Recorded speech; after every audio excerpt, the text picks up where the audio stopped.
A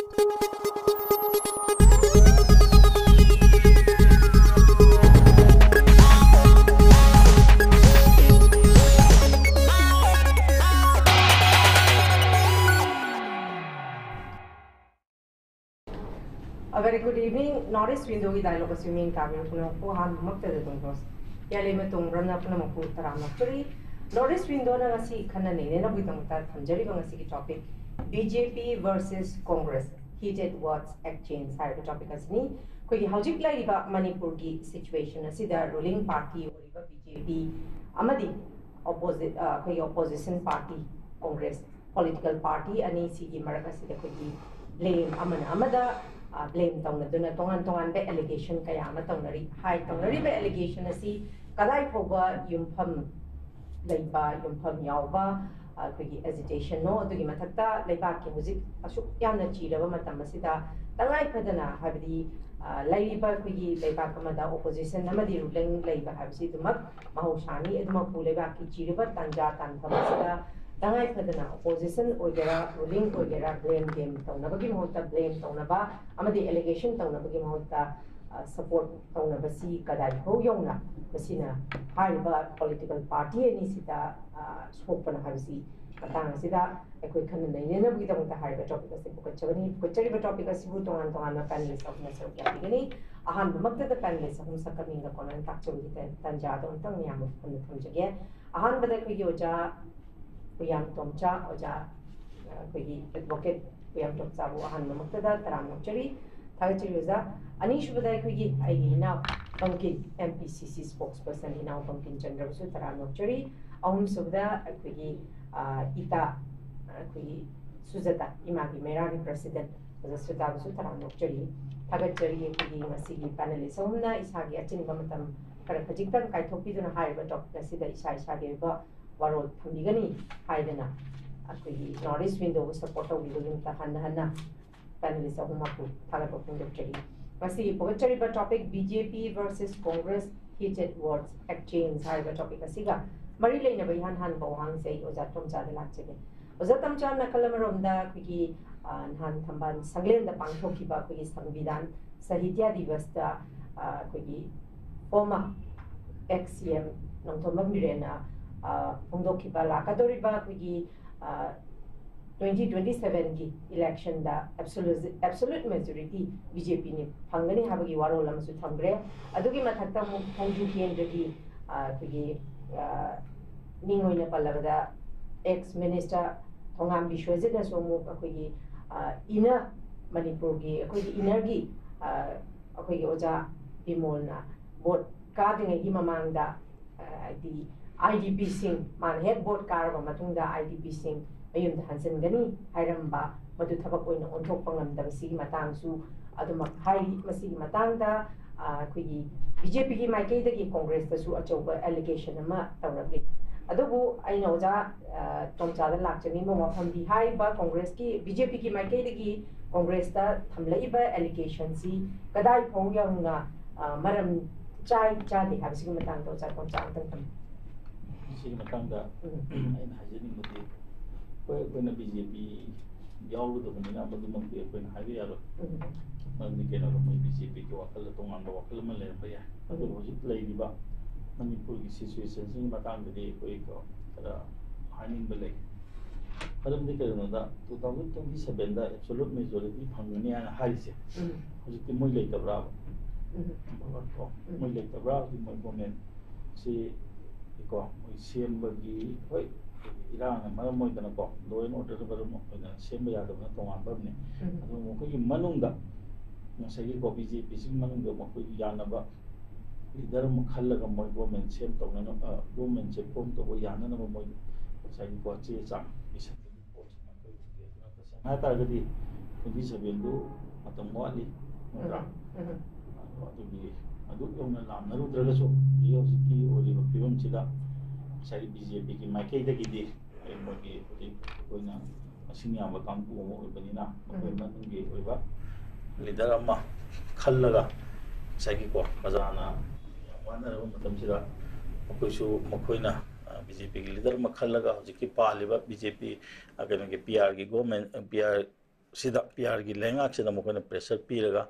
masiki manipur gi tangdu leitaba purak pangamdri base masi purak na ba masi tawhaninge adiga atopa mana sagi khoi gi opposition da leiba congress mai kai di haitare ko moi demand to busi 24/6/2023 da 2023 gi jun gi tang pun mari da honorable bobina ha gi bada sagi khoi gi CM biren lokto ma lokto targadi khoi peace purak pa yaroi haina ko congress demand removal of Chief Minister Biren Singh is not possible under him mine high yang kui na tangnere hoji lokthokre ko peace yan hanjala kui potu ude tampakta peace leire habi ai adu hoji ki leiriba sagi tangu leita ba habu di leite adu gi mahutta hoji manipur do rule of law se hanjan mangamdri sagi ko PR lengang na su sigi central government na su masil hanjal hanbe mahutta ko gi su kangbu ko ko wari sadana sagi ko gi lambian hangdo ko dobni khoto ko dobni haidana sagi ko gi lo gi wang da haitare Indian constitution na piriba mechanism gi wang ona tenana sagi crime to mi sing si ko wari chana ko ni leire adi atopa mana sai hoi zabi mol to sumoina chu pangangang bi hoi ta seng hata di vote ka na bo hona bada pangangang na ba bi tongan ba ni ngamgadra ngamudra si di ko na gi wan have dan sagi moina zabi mola matamam da khalam bada mamde handakti India government je tu wani UPA na idea ko gi India block na soidana ka ga ne habi wakal da ma hairam basu ya ke India block na pairam bata tar ga di am laina su Iran chi losalamba ngamadi yadi ya bazane adugo hajiti moisu wakal do tarak tanam ngana hoji hairi dano zabi mo cho koi ruling de leiba nate adugo koi opposition gi ma ke de leiga so ina ngam ba gi ayu tawrin haire ko adana ngasai gi politics saibji tambangam da pot amane adana to pa ma hoji assembly muthalaga nongna mikal pangthok labdi manipur in tamba pur kanen hairi se asima su hoi masi congress na makoi gi wakalla hoji ki leiba ngasai gi leba ki ihun sida di ko makoi natana prajana bot thadabam si leitre moina soidana paire ne adru moina kaino tawrani ko moina paire ga di majority odana paire ga di moina Iran chi lakhan mangangani and highway wakal khalam su yaiba masi amarom da hai targadi masi koina ubu matamda koina speculation oina di tagani adu su moi matam da moi paire ne su khallo matamdan moina habi ya je center da BJP lebani na koi kasu to wongamdre center na koi da kano pidre koi cooperation pidre koi upai leite haidana adu maina dum habi ya potom ne Manamdi keno da Manipur gumba yam pick pa state adi center ga yanadragadi sagi ko yamna mukka ga ko debak pam singam da bigi potom le pere high be hekta ko adigi amana to pa mana ina masidi da ina aning musi assembly butalaga no na mikal pangtol labdi Manipur ing dam pur kan have se masigi manung ge artist kari oi dorim no Manamdi keno da hoji phoni phom na khangaba wa ne ba Manamdi keno da Central government ge maiki digi Iran chi laksan abo honar ko matamda su kangbu ga wari sanari sinadi su je am chaungna Iran chi thon bada senare habisi me ko ikang khanga ba wani manam di kai gunda adopa wari sadana moide yamna hena maru oiba importance piraga tawri sinadi mokhoi na tawu bone habisi me de ko adum lobu yai ba do ngesi maiki de su ta sena ta ga di moina sagi phong namakte haider ga su ko na ngarang na hambu zabi mon na sai ma sabu ti yaw de ko sa yaw de no wa ngamu suno ate kai mama na chief minister ga de ai de center gi na hai ba de sat ka de leader di nate ma su mu tong ni ga de hai ri ko sumai to gona congress na lai ba si chu hoi 2005 ba da puram bu matam de di UPA lai sida congress lai government an si samana ba matam ne tam de Manipur si chu yamna ko chakut khongtang de yamna yang ba matam ma ne de ani punna panmin na ringa da dai matam da moina suje sugi kano hagidra sagumba hagidra liming lo hagidra moina lo biram mane adana karimo mokoi na hoji BJP na suje irak laksan da bodong tawre adu ta ga di masi karimo khona congress ta ga sinara ga di congress na semam ba sa ni na moi akhang ba khar le rang ne aduna di moina haira ga di hangadra adu gi pot su madu Congress na madu tu phongdok tra ga ju madu oram ba ya du hoji ta seng ha ta ga di sigi pochum de ko na phai su hainin de phate su hainin de ma di 2027 haibsi sahi amma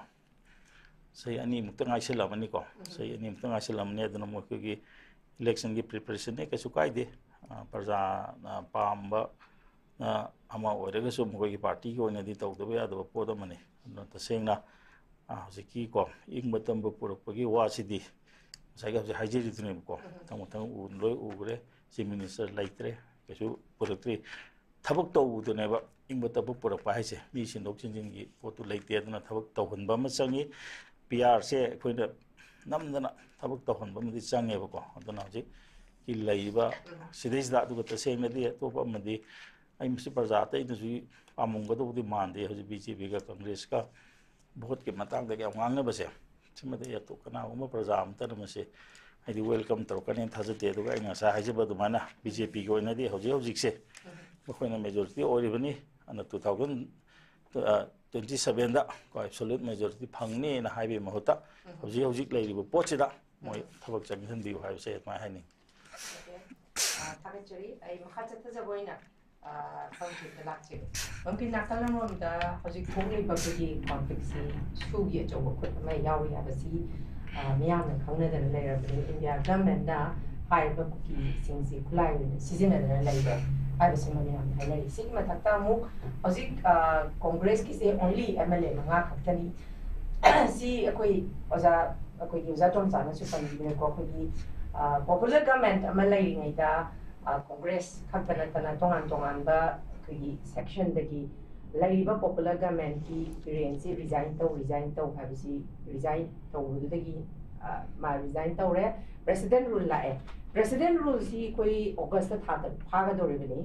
sigi mathakta hojik si mu president rule si mayam na neutrality ma porak kadra aina expector madugi neutrality du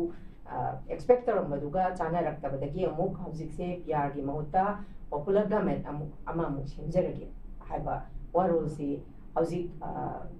adumak aki congress ki maiki section family tongan ba aki society section da chula idubu congress ki as a spokesperson amoina hauzik lairi ba ki PR laktringai dana amu resignation taw haiba adagi di PR muk lagana mu popular government amu haiba masida chapchana Congress ki stand si hojik karino habasi masu laire simasu khangninge pumpkin adugi mathakta mu zatom chana hojika mu pandi bitune sugi matang si Congress na char kulambani makhong na BJP na shokli habasi pumpkin masi miyam na yam toina haina ba wafam amane siga matang sida pumpkin kari warol thambini okay tang sarka han bada hoina hangning mase BJP da सरकार पाइरिबसे कनानो हाइबसी BJP मसासे हुजिकसे खंगतबदौना तौरे अदो तुमदबा मी हौदोपा अखोई Louis हाइबदौना खंगना खंजनतबा पंगजनबसे अखोई असिगुम्बसिदी अखोइना फनयाम explain तौरसो यान ताररोइगे खंजनरोइगे याउना अखोई पंगजल लैग्रमनिना तारसु तासनदब सारगा तुम चोइरोल ngang लेपोइ BJP ना अखोई हौगिबा हंदकी था सिदा नत्रग हंदकी चयोल अमानी सिदा अखोई कांग्रेस पार्टी ना बीजेपी दा हुनगिबा अमत लेते एलिगेशन चार्ज तौगिबा अमत याउदे लेते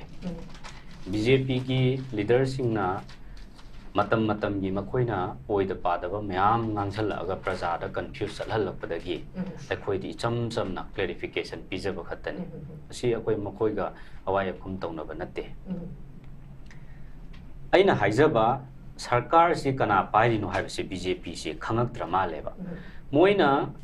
कांग्रेस न रूलिंग द लेरगा अखोइगी बीजेपी सिनो ओपोजिशन द लेबदौना मोइना ओपोजिशन की रोल अमा कना लौरिएबा चार्ज से कांग्रेस सुम तौरगा पावर पाइ से मोइने से मोइ काउथोबर खंगदेबा अदुना अखोइना सीएम सिलो हाइदना हाइगी हाइबसे पब्लिक की वॉइस ने कांग्रेस पार्टी की खक्त नते मणिपुर एस ए होल गिने एक्सेप्ट श्री एन बीरेन अमसुंग महाकी सपोर्टर खरन सिलहन निंगम दबदी याय but for the betterment for the welfare of the state कैदवे हाबदा सीएम सिलो हाइसे लेबाक ngak pa sen bangam dre leibaki luchingba amo oibada matik chadre aduna kanano matik chaba mathauna maringjel leiba irang sibu laksan bangam gadaba solution purap bangam gadaba adugumba misak amana oibio haibaneba oibangam dragadi oibangam gadaba misak ama keno taw haibaneba koina haijabadi CM lautho haraga lautho e noina lautho haibe khoi lautho e haraga ngang chagmaina dum lesan go haibanate magi successor amta leitrabro BJP manungda next to Sri N Biren makhoi qualified oiba akhoi adugumba thauna leiba luchingba amta leitraba BJP party manung sida adu kaidobagi moi adu khanba ngamdabano adumaina charge tawbase akhoi veteran politician amana akhoi marang haiki hana BJP ki chief spokesperson su oibiramba Sri N Biren former chief minister na hairiba wafam phongdoibe statement duda aikoine react tawba maduda awai khum tawba haibase akoi thabak leitaba mi akoi gi mina tawgadabani haib means kaisu kanadre peng choiraba mi amana ngangbadongna tawre haibane da adagi amuk aina haijaba nate ko mase veteran moi mayam na haibane hanagi BJP gi su senior chief spokesperson oramba adagi amuk veteran politician ama akoi gi pabung ozoina su hai amang da haiba amalai aina haijaba nate ai birena ngang babu warana aduna moina hujikta puthoiba wa mayam se haibadi hujik MLA yankhai manga pullaga laiminariba BJP sina popular government ama sem ge di haidradana adu hona ge di haidradana 2027 gi election gi wari tawri se kari gino nate hujik si 2025 ne irang loisan banatri election da ngawr le se kari gino moina vote yam pam se kari gino ba ma ki tam si loidri moi gi party gi tam si tenure si loisandri ha bi moi khangdri ba sigi remaining sahi ama makhai ani se masi phajana lengak sason tawraga miyam gi seba khara da su tawramge haibagi wakhalon di moina khandradana 27 gi election da koi sit ni phu karaga koina sarkar amuk sembani khotkani n tawrise masi kari haining ino kari phongdok ningino magi assumption ne wild imagination ne aduna kanagumba mi amagi assumption or wild imagination da ekoina maduda thoidokna khoidi response tawningde naina ningde karigino aina naina ningde haide laibak sida mangda tariba responsibility makoina lawgadaba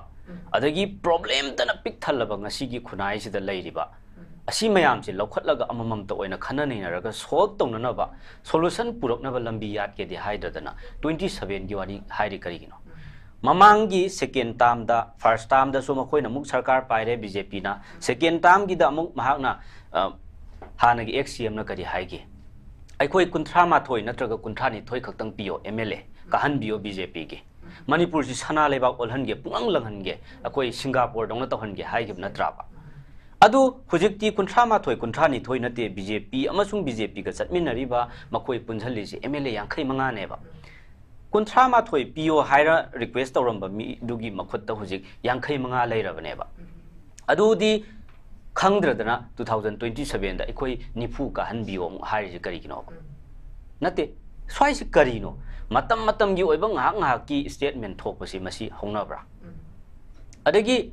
moigi leadership bo akoi congress na chatlaga BJP gi lochingba khallu yabro moi masengi manung de khanjagadam natro ado akhoi do ina dum charge tawr lei ji kari no akhoi di sengdok jabane ba aduna yamna ikai ningai ne yam nokning ba poe aduna mathauna maringje leiba taragadi guts leiba taragadi loina moi resign tawtho akhoi congress ki su tawni haidune Sri Kaisam Mega Chandrana tawtho akhoi su tawthoke MLA oiba tawthoke fresh election ama tawse haido 2027 du ngaidra su hujik tawlone makoina yamna adugi changyeng do pam taragadi aina si haijadibadi election da akhoi wari watai tawraga prajana kasu taninga moi hujikta irangi peak timing sida aduna makoina hairabani na tasengna niyom gi oiba wari du ngangna seba point da rule da akhoi pangang ngang du nataba praja confusion chathan basi nataba aduna ani subada aina thamning badi su congress na char hulamba haiji kaino su tawbada kasu lante ai amukasu haijari su tawbada masidai karigumba problem amta leite lei hairiba foreign national ama yawe haibado makoi hujik phadaba karigino haidana congress na every platform da hairabane phadaba karigino logi matung ina dandi pidaba karigino jail da thamdaba karigino haibane sarkar si is a continuous process ne ai khoina tawramba loopholes khara leiramba singdo makoi karigi semdok tabano makoi karigi su lowthok tabano makoi pamde hai taragadi phatre haiba taragadi adu sungam daba congress na su thamambane hairaga sum leiya bro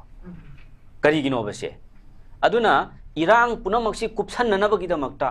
adugumba wa amamam puthok aga tawbati yaroyaba aduna asigumba makoina tawriba soire khalliba su khulai paiba arm group ama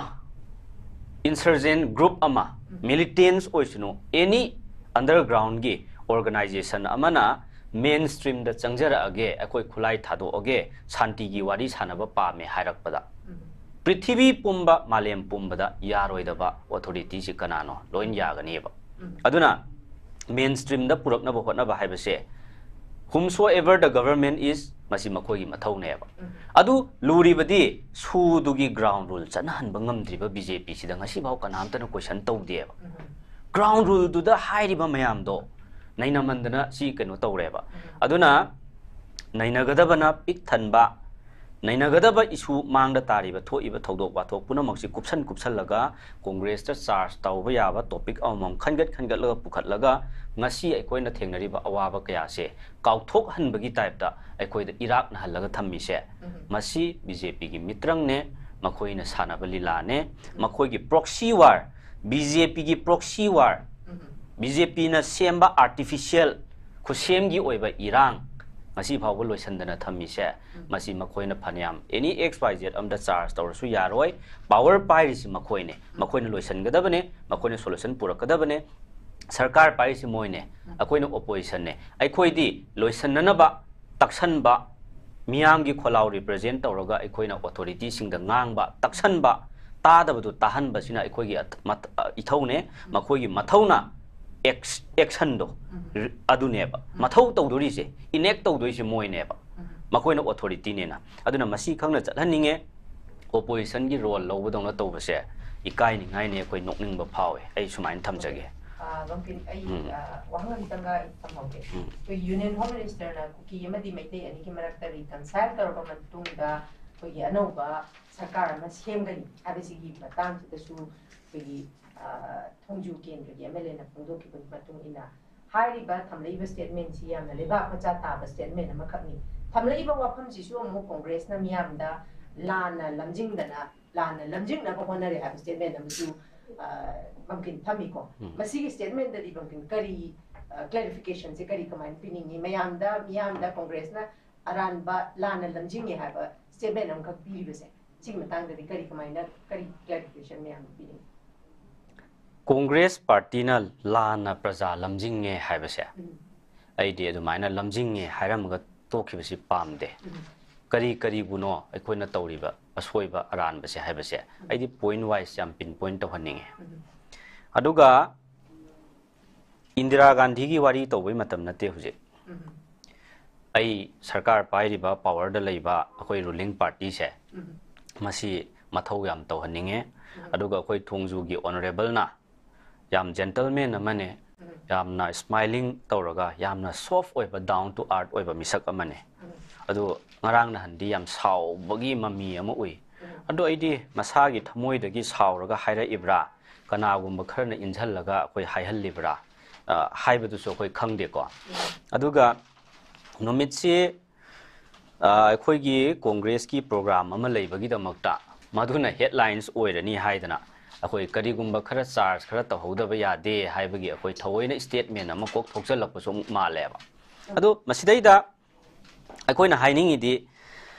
issue se moina masak se khanggadabane ba aduna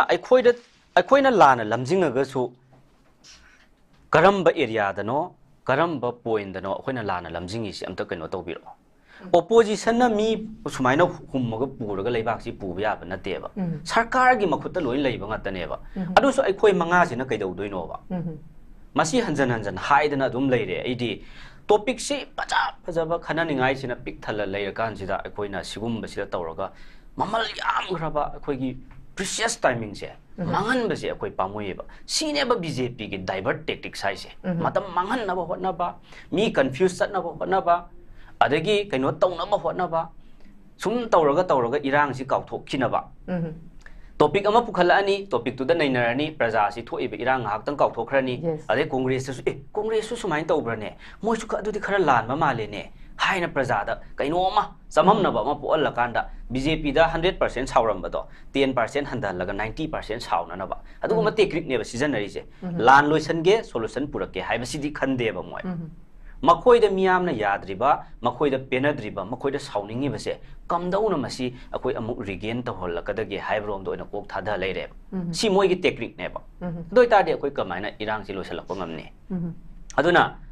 Indira Gandhi 1971 gi 1975 ki wari tawgadam nate ba 2025 da thoiba magi sarkar sigi matam da hujik da mamang da tariba si problem si hanam ta solve tawne aduga kona Indira Gandhi matam du dang chat seba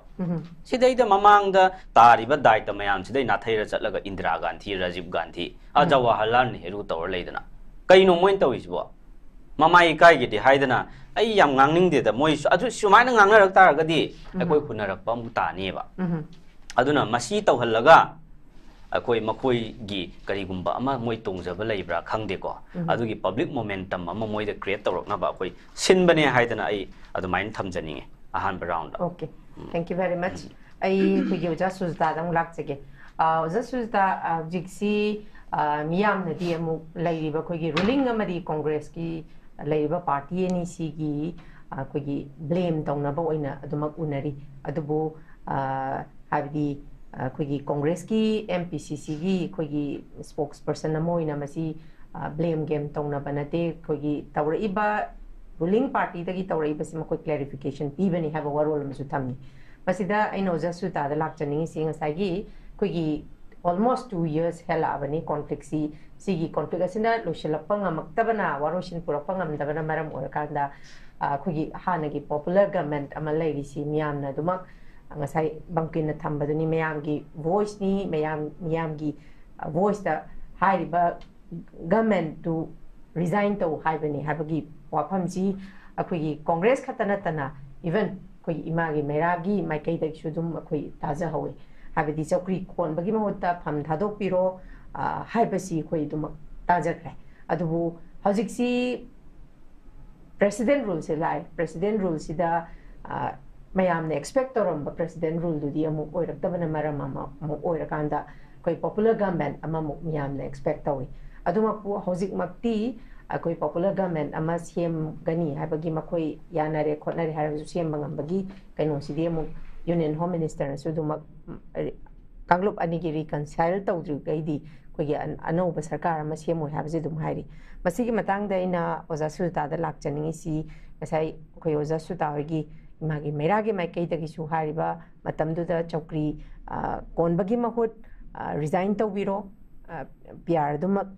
lakpane hena pharani habse thambire hauji amu PR lae PR lakpasida amu kogi popular government amu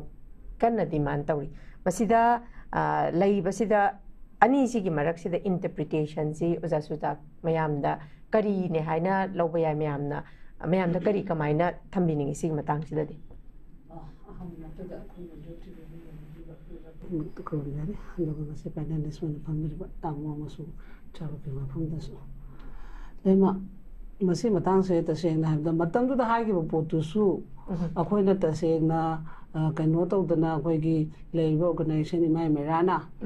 akhoi gi tonga na personal chat pagi natte ba oreba condition no gi angang mangsa lei thi ba khangal lagte adai mayam ama thodok ti crisis mayam ama tholok akhoi kai dobe tawdino hara khong gut punjale power lete haba gumba adu state amagi CM na power lete haba di yadabani na noi kai do rubai no hang basidi praja gi question hang bata bani adu hang pa adu oraga na ngamoi dobo oraga di ta se na khoi na mamang chahi ke ama khoi na pia thama pa matam da president rule thama pa matam da equivalent praja di protection pi dana ko adu matam du ge khoi na president rule du oigadra habegi praja gi protection gi damang ta khoi na khanjaru ba yo wa ne ba ek sarkar ꯇꯔꯥꯁꯤꯅ ꯃꯣꯏ centre ꯑꯃꯁꯨꯡ ꯁ꯭ꯇꯦꯠꯁꯤꯗ ꯄꯥꯟꯃꯤꯟꯅꯔꯒ ꯑꯩꯈꯣꯏꯒꯤ ꯁꯤఎꯝ ꯑꯩꯈꯣꯏꯒꯤ ꯂꯩꯔꯤꯕ minister ꯂꯩꯔꯤꯕ ꯃꯣꯏ 19 ꯑꯅꯤ ꯑꯃ ꯆꯠꯈ꯭ꯔꯁꯨ 10 ꯃꯣꯏ ꯂꯣꯏꯅꯃꯛꯁꯤꯀꯣ ꯂꯣꯏ ꯀꯣꯂꯥꯞꯁ ꯇꯥꯕꯒꯤ ꯇꯥꯏꯞꯇ ꯂꯣꯏ ꯂꯩꯕ ꯑꯗꯨꯃꯥꯏꯅ ꯍꯧꯖꯤꯛ ꯂꯩꯔꯤꯕ ꯁ꯭ꯇꯥꯏꯜꯁꯨ ꯃꯇꯝꯗꯨꯁꯨ ꯑꯗꯨꯝ ꯂꯩꯌꯦꯕ ꯑꯗꯨꯅ ꯃꯔꯝ ꯑꯣꯏꯔꯒ ꯑꯩꯈꯣꯏꯗꯤ ꯄ꯭ꯔꯖꯥꯒꯤ ꯁꯦꯐꯇꯤꯒꯤ ꯂꯩꯔꯤꯕ ꯃꯗꯨꯗ ꯃꯥꯡꯈꯤꯕ ꯑꯉꯥꯡꯁꯤ ꯀꯌꯥꯝ ꯌꯥꯝꯈ꯭ꯔꯒꯦ ꯑꯃꯨꯛ ꯑꯗꯨꯗꯒꯤ ꯑꯥꯔꯃꯤ ꯀꯦꯝ ꯃꯅꯨꯡꯗꯒꯤ ꯃꯥꯡꯈꯠꯂꯛꯄ ꯈꯣꯠꯈꯠꯂꯛꯄ ꯃꯌꯥꯝ ꯑꯃ ꯌꯥꯎꯈꯠꯂꯛꯄꯅꯤꯅ ꯑꯩꯈꯣꯏꯒꯤ ꯄ꯭ꯔꯣꯇꯦꯛꯁꯟꯁꯤ ꯀꯗꯥꯏꯗ ꯑꯣꯏꯗꯣꯏꯅꯣ ꯍꯥꯏꯕꯗ ꯑꯩꯈꯣꯏꯅ ꯈꯜꯂꯨꯕꯅꯤꯅ ꯍꯧꯖꯤꯛꯀꯤ ꯄ꯭ꯔꯦꯁꯤꯗꯦꯟ ꯔꯨꯜꯁꯦ ꯂꯩꯔꯒꯗꯤ ꯑꯩꯈꯣꯏ ꯄ꯭ꯔꯖꯥꯒꯤ ꯄ꯭ꯔꯣꯇꯦꯛꯁꯟꯁꯤ ꯑꯣꯏꯕ ꯌꯥꯏ ꯍꯥꯏꯕꯒꯤ ꯋꯥꯈꯜꯗ ꯑꯩꯈꯣꯏꯅ ꯄ꯭ꯔꯦꯁꯤꯗꯦꯟ ꯔꯨꯜꯁꯦ ꯑꯩꯈꯣꯏꯅ ꯍꯥꯏꯕꯒꯤ ꯋꯥꯅꯦꯕ ꯗꯤꯃꯥꯟ ꯇꯧꯕꯒꯤ ꯋꯥꯅꯤ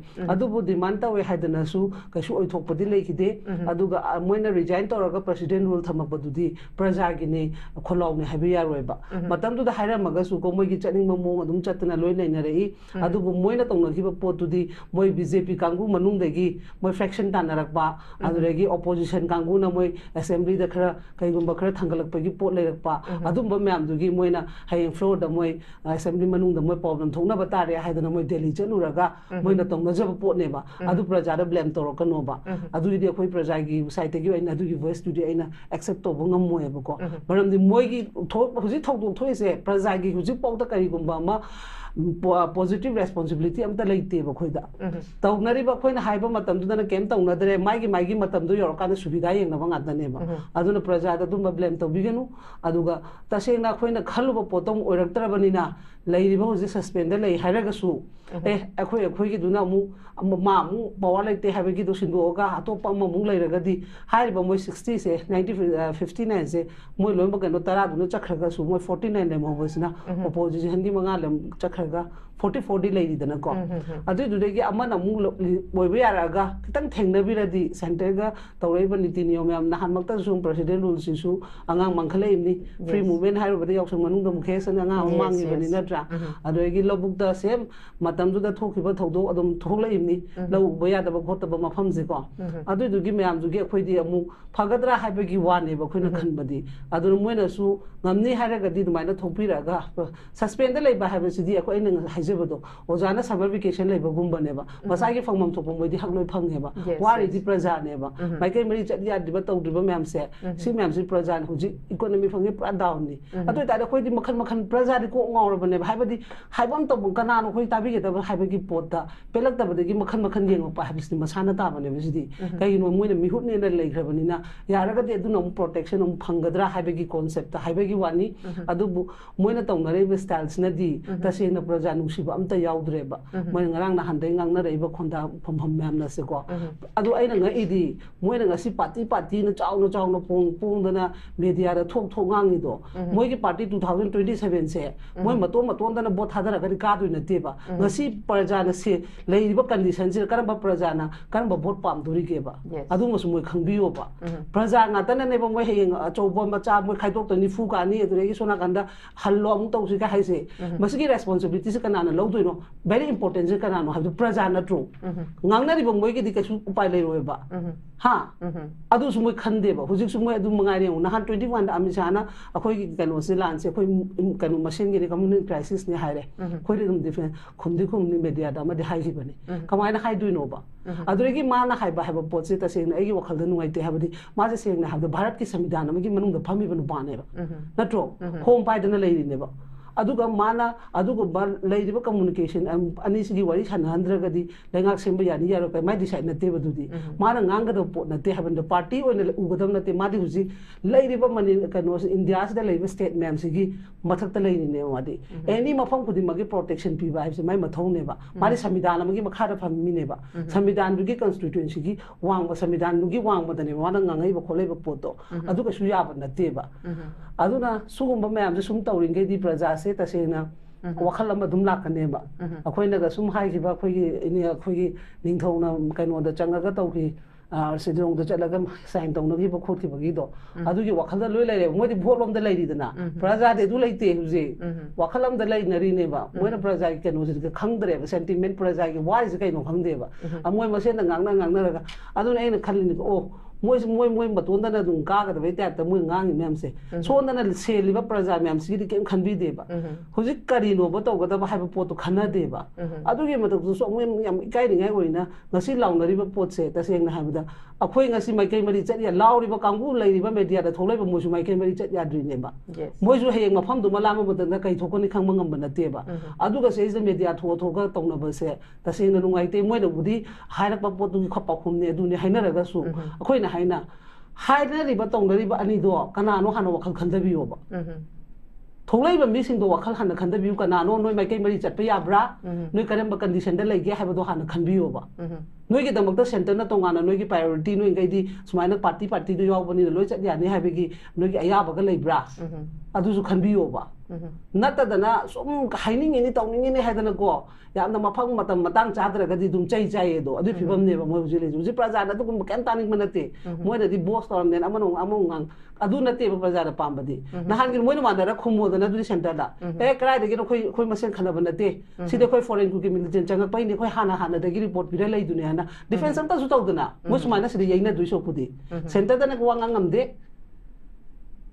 अदुगा मोइ सिदना गुंडा सारी हेरो सारी नि गाइदो हेरो नते मोसु जेरो ने मोइ तौरिदो हेनिंबा कनाम पोक्तबनेबा फाइदोकपा ngamdebegi प्रजा फाजला ले बदनेबको थमोइदा लोइ पेनद्रबनी अदुना मोइना 2027 काइना मुक्तना ngainariba मैमदो कइगुंबा अंत काना फम नोइगी बोट से कनाना पिदुना हबदनो वखलदा हाना फर्स्ट प्रायोरिटी अदु खल्लोबा अदुगा वांगांगोबा नतदना मिगी मा थाइना पुथोंना दना ngangido हुजिमक्ता सु दुम सुगी सरांगी तौनरेसिने सुदो आइना मो हाइनिङिस नते नते 2008 मोइ कनो तौनखरे को अखोइ मन स्टेट सरकार यावले अदुगी मतुं कंटिन्यू आइस अमा मगी मिचंग वान आइ असेंबो पोतो हाइबगी वानी अदुदगी लाकपददी अखोइगी सुगी प्रॉब्लम से यांकन अखोइ प्रजा मैमसिना कसु इशू ओइरमदेबा हंदक थोलकपसिदा सु हाइरे अदुना कमाइना अदु तादि लैरिबा सुदुना तसेंना मतमदुदा लैबो तारगदी मतमदुदा कदोबे अटैक तौतिनोबा हुजिना कदोबे तो हलैनोबा मतमदुना कमाइना कंट्रोल तौगेबा अदुगे हुजि मतमदा कमाइना तौगेबा अदुसु खितन क्वेश्चन एज ए प्रजा मोइन हंगजबनी को आइगिदी मरमदी 2008 तेगी पुंजन गिरे 5 तेगी ना गनो तौना रे को असम राइफल गा सेंटर गा 8 तेगी मु इंडिया खोगी स्टेट जॉइन तौसले हारे अदु तादि अदुदेगी लेरप मतमददी सुगी प्रॉब्लम से यामतिना कनो ओइरक्तेबा याम इंपोर्टेंट इशू ओइदेबा हुजिकना सुगी प्रॉब्लम इशू याम ओहलैसे पालिदि सरकार अनिमकनेबा करी दबगी कंट्रोल तो होद्रिदुनोबा अदुगी क्वेश्चन जो कोइ हंगनिङेबा मरमदि सिगी सु से पंजनरगा opposition amasu ruling gi sanaba game la habaki praja ro khalam sula eba maram de moi na tawgada bat niti niom da chumak ta bade gi ngasina su da best da wane ba control to raga la aga de du koi ba sang bu du la idu 8 9 10 phana koi na di dum khoi dum adum lai re idana adu ko hujik na han me tha te gi horo posa su si da kok ngauna khre ba करीनो बसिना मु अदुना सुगुम बसे तौदो सपुदि आइना solution thesis थोखरे problem दो problem थोखरगदि solution अमा थी बाबसे खोइ थौनत्रो हुना दना ngangna dana तौदो सपुदि ए नोइना तौरम बदुना कमाइना no करी करी एजेंडा ना खोइना कै तौसनसिगे अदुगा कमाइना फेस तौसिगे हुजि आइन हाइसिने आइगी इरम दम से लेतर का न मोइ करीनो मोइना ओइदोइसे हाइ इचाइ सुदा खोइना करीने ना थमम दोइनो बो खोइना सुमबसे खतन खंदबियो हाबनिदा मफम मतम मतंग गेंगा वास ngangnaradi phaba nahan ge amisa du ge moi manara pakhumpi hairagadi akoi yes okay si leiba myam se loi phai ne party admi ma hai ge ba adu ge kem ta respond tong na de ama khapti ka khundrak panggi haibra kai no ma kai no di khara ngang di ngangum tawe adu su exactly point to the ngang de ai na exact to to bangam be gi sakti khara yauna se ba moi mi hut ne na loi thagat thi banga ta ne ba adu ge achum ba to pa matam nga se akhoina imai merana praja gi namu ta lawi do moi na chum ba to moi gi damak to su ko center law ge ba akhoi di mating pangsan ge lai banga ta matam dum so khoi ji sarkar le ge su dum haijei ba मियोय बनि सोइगे बजे सोइ गरे अदु बुजिति चुनथोक्सि मियाम चंगदना चुनथोगा कइनो हाबे तो सोइ ना सोइ ना चुम चकदरा बारि अदुदि याबा नतेदना हौखिबदेगी सोरक हाइनरगा दिदुम लै अदु द कंटिन्यू मखा ता दुम सोइरा चसे हाइराबा ngasi अखोइदा सेंटर ना खुदोंग चाबा लौरगा मोइ सिजनरिबा कांगु दो मिगी दि हें तुंगी फ्यूचर नेबा मचा मसुगी दमकता ngasi लानथेंनरगा aram history bo achum ba sa aga he ichai su da kanu khara do su thamam na ba haina mu ine ba medi ngasi na khoi na ipai pu na dok phajana thambiram ba poto ngasi akhoi gi pali ba matam jina mai gi ara la na chakhe ba dagi matung ina ipai pu gi ijat le khata hale ba moina ngasi ta hali na tro adu ta di ijat le khata la di hujik lai ba stage na hayeng future na di akhoi oina sahing ja ba oina urane ba moina adu ma do semdo se haban da tungi khanje habne ne habdi pass to the pass oi khre pass to the soina re chumme amana so khoina congress ani de habdi gi bjp um kali na to 17 to 21 bokte dum ni phajana tawramina ha yes 22 election loi bade gi kadi no ba tawre se हाना दी कुमार थोय कारम बदुदा दी भजना response P भजना को जो हरावी कांग्रेस याद रे खोय दुम हारा का प्रजा की दी याद अब पोतु दी याद अदु नै न हाइसे अदु न ngasi सु दुम हाइसने प्रजा की खुत लोय लेबने ब मोय मोयना फना चाउन बोस तोर ngang सु प्रजा हाइबसने लोय तोरक तुने हाइबसे सिना ने आई मतम लेब खि त प्रजा वेरी इंपोर्टेंट पीबीओ न दुम हाइ दो कांग्रेस फना पालम सु चही 3 पालम सु येथा के प्रजा न नत्रो दो यस यस हां अदु मतुंग अमु फगदरा हाइदना मोदी तो बदु तो मैम तोंगर पदे खोसु फगदरान तौरे थागले 17 to 21 बय पाले अदु बक तो खो एक्सेप्ट तौर तुम नेक्स्ट टाइम अमु हेंगत अमु थागले मेट्रो हां एब्सोल्युटली मेजर फंगलिंग ने बखोइना यस अदु मतुंग 23 22 वोट और 23 की सी क्राइम्स हौरे सी क्राइम्स हौर प मतम आई ना थेंगनाबियो हाइबने बखोइदी थेंगनारक्तर मोय सुंगासी मुइबदो हायेंग तुंग कई रोकन 27 दा कना लाका दोन कनां खंगम पोते अदुना मोय अनि पार्टी से मु अनु येनिंगदरे तानिंगदरे प्रजा ने पेले हाइब पोतो मसे आई हामे की राउंड जो थंगे ओके थागचरी जसुता मखा चथजबोइना योजा तुमसा द लाकचेगे योजा तुमसा ना कलम रोम दा 2014 दगी बीजेपी की लेंगाक सेंटर दगी लेरे 2017 दा कुनगा माथोय मणिपुर फंगदना कारे लेरे सेमे 2022 दा एब्सोल्यूट मेजॉरिटी फंगे अदुदगी तोंगान बखोय की project go to hill school फगत हंसी मियाम गे नुमित एंटी करप्शन सेल हांगदना ओजा तोमसा मयाम अमा तौबसे खोय उई अदुबु तवरम लिबा थबक सिगी वाहन थोक्ति कया खोय उदबा दुमपु हजिक लैरिबा कॉन्फ्लिक्ट सिदा यामना नुंगाइतबा मना जिरीगी खोय मियोय तरुक अंगांग अहुंगा यावना लैगिदबा सिगी मता सिगी मतंग सिदा सु खोय मसी टेररिज्म एक चाप मानरबा सिगी मतंग दसु इंडिया गवर्नमेंट ना करिगुम्बा त ngang bangam मसिगी मथक्ता मुखोगी लोक सभा की इलेक्शन दा ओजाबी मोल माइ पाए ओजाबी मोल ना इलेक्शन से थेंगना द्रिंgai ममांग दा मागी प्रायोरिटी से अहाग ना वोट कारगदी आईडीपी सिंह इहान हाना आइगिन तौगदा थबक सी आईडीपी सिंह मयम दा हंसिल हनबा हाइबनी अदुमपु हौजिक एखोइन उबदा ओजाबी मोल पार्लियामेंट यामना मखौ पोंगना खोगी लेबाकी दमकता यामना अचक आइदी अकनबा आइदी वहाई स्टेटमेंट याम थंबसे मियामना उरी अदुमपु ngarang nahan koi thamban sanglenda pangthokiba mifamsida ngasagi mahakna bot ka khraba matungda mahakna thamgiba statement sing thabak oin onthokpa ngambra idp sing mayumda hanselabra kai hangaiba wahang sida oja tomcha da ina lakchani di palibasi kanana palibano lengaksi double engine government ni BJP na pan balenga sida MPC opposition gi MP ni opposition gi MP mana IDP singsi mayumda hanjil hanba haibasi MP opposition gi MP magi mathaura haibasi su hangba yabo wahang namoi oja tomcha kari thambini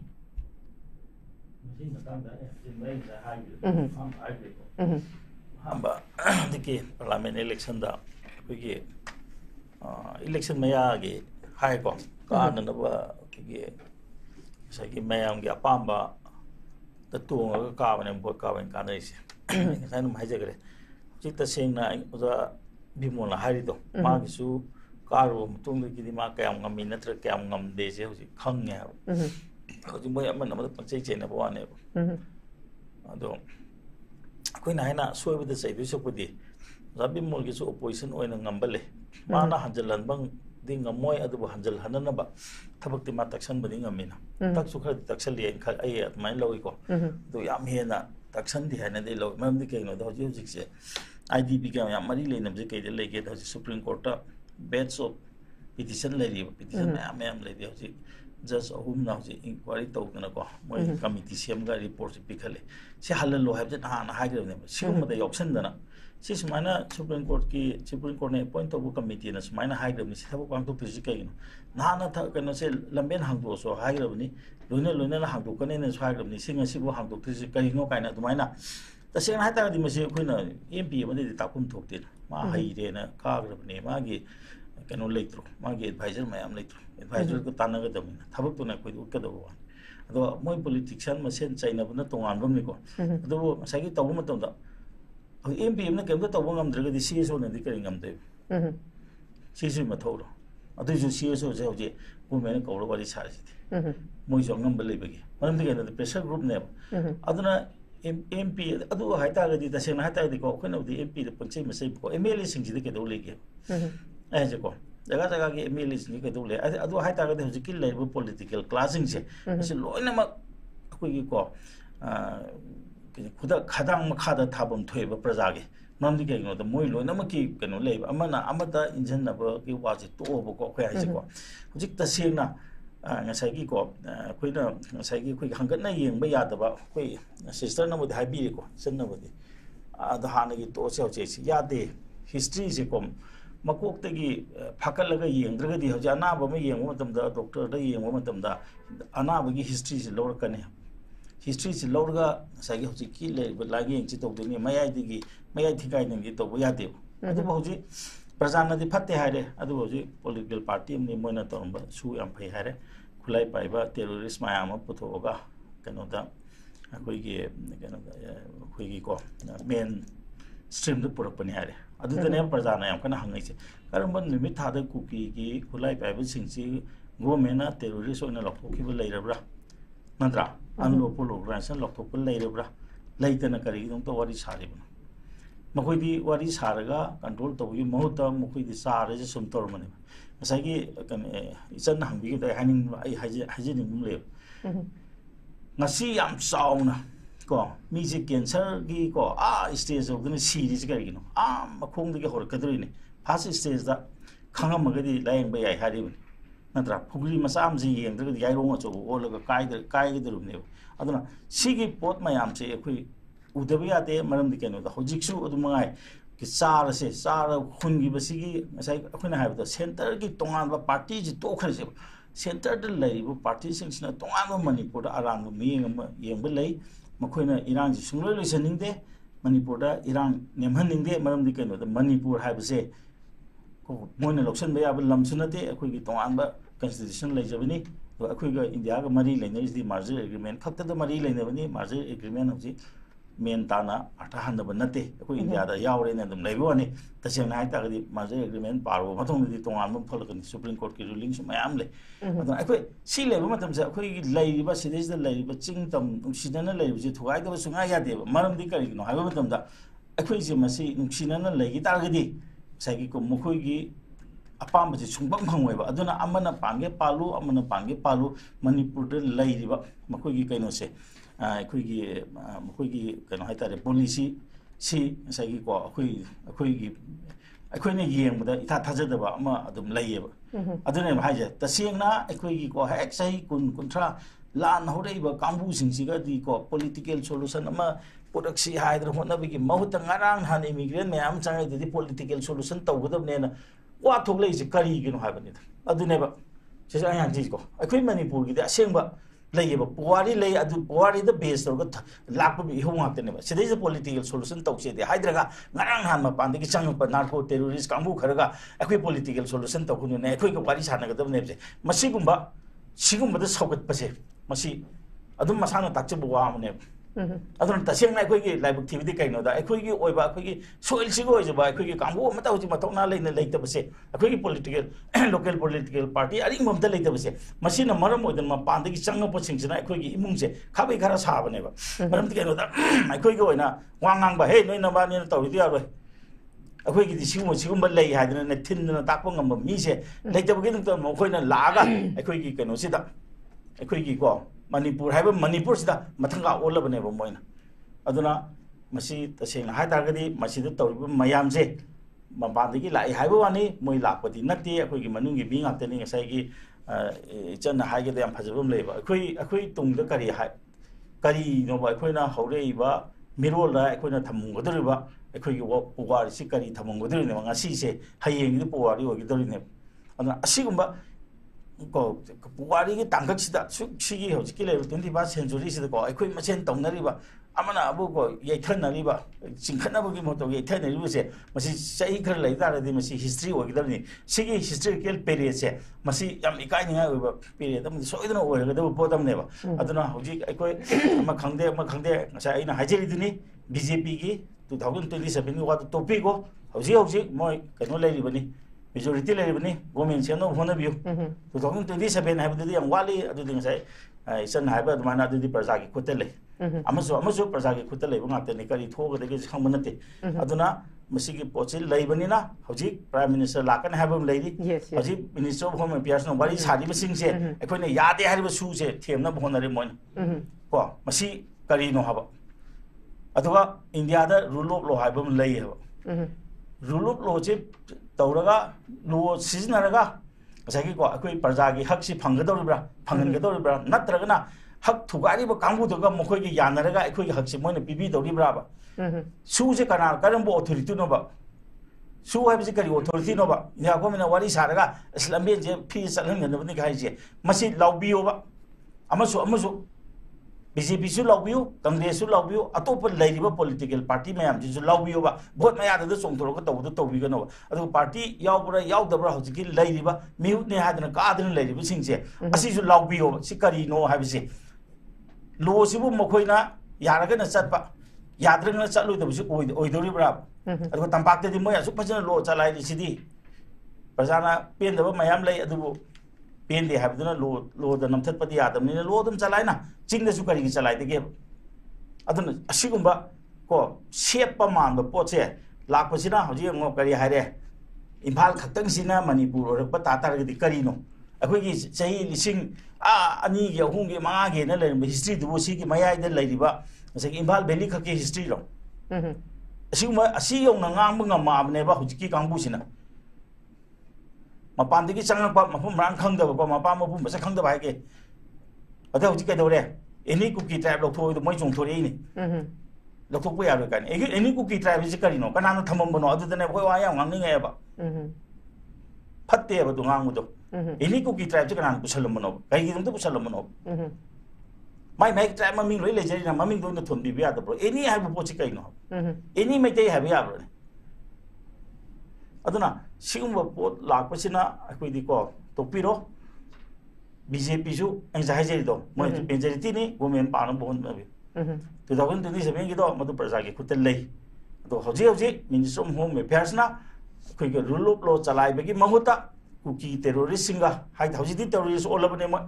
ꯇꯦꯔꯣꯔꯤꯁꯁꯤꯡꯒ ꯁꯨ ꯂꯩꯇ꯭ꯔꯦ ꯍꯥꯏꯔꯦ ꯁꯨ ꯂꯩꯇ꯭ꯔ ꯇꯥꯔꯒꯗꯤ ꯃꯣꯏ terrorist ꯇꯥꯗ꯭ꯔꯤꯕꯣ ꯀꯃꯥꯏꯅ ꯅꯣꯡꯃꯩ ꯄꯥꯏꯍꯜꯂꯤꯅꯣ ꯃꯣꯏꯗ ꯍꯧꯖꯤꯛ ꯀꯃꯥꯏꯅ ꯈꯨꯠꯂꯥꯏ ꯊꯝꯃꯤꯅꯣ ꯁꯤꯒ ꯅꯦꯒꯣꯁꯤꯌꯦꯁꯟ ꯇꯧꯔꯒ ꯃꯅꯤꯄꯨꯔꯒꯤ ꯃꯔꯥꯏꯕꯛ ꯂꯦꯞꯀꯅꯤ ꯍꯥꯏꯅ ꯆꯪꯁꯤꯜꯂꯛꯏꯕ ꯄꯣꯠꯁꯤꯗꯤ ꯑꯩꯈꯣꯏ ꯑꯃꯠꯇ ꯑꯣꯏꯅꯅꯦ ꯃꯁꯤ ꯂꯥꯎꯐꯝ ꯊꯣꯛꯑꯦꯕ ꯑꯗꯣ BJPꯗ ꯌꯥꯎꯕꯤꯁꯤꯡꯅꯁꯨ ꯂꯥꯎꯕꯤꯌꯨ ꯌꯥꯎꯗꯕꯁꯤꯡꯁꯤꯅꯁꯨ ꯂꯥꯎꯕꯤꯌꯨ ꯑꯗꯨꯒ ꯍꯧꯖꯤꯛꯀꯤ ꯑꯣꯏꯕ ꯑꯩꯈꯣꯏꯒꯤ ꯃꯤꯍꯨꯠꯁꯤꯡꯁꯤꯅꯁꯨ ꯃꯁꯦ ꯑꯃꯠꯇ ꯑꯣꯏꯅ ꯂꯥꯎꯕꯤꯌꯨ ꯑꯗꯨꯒ ꯗꯔꯀꯥꯔ ꯂꯩꯕ ꯇꯥꯔꯒꯗꯤ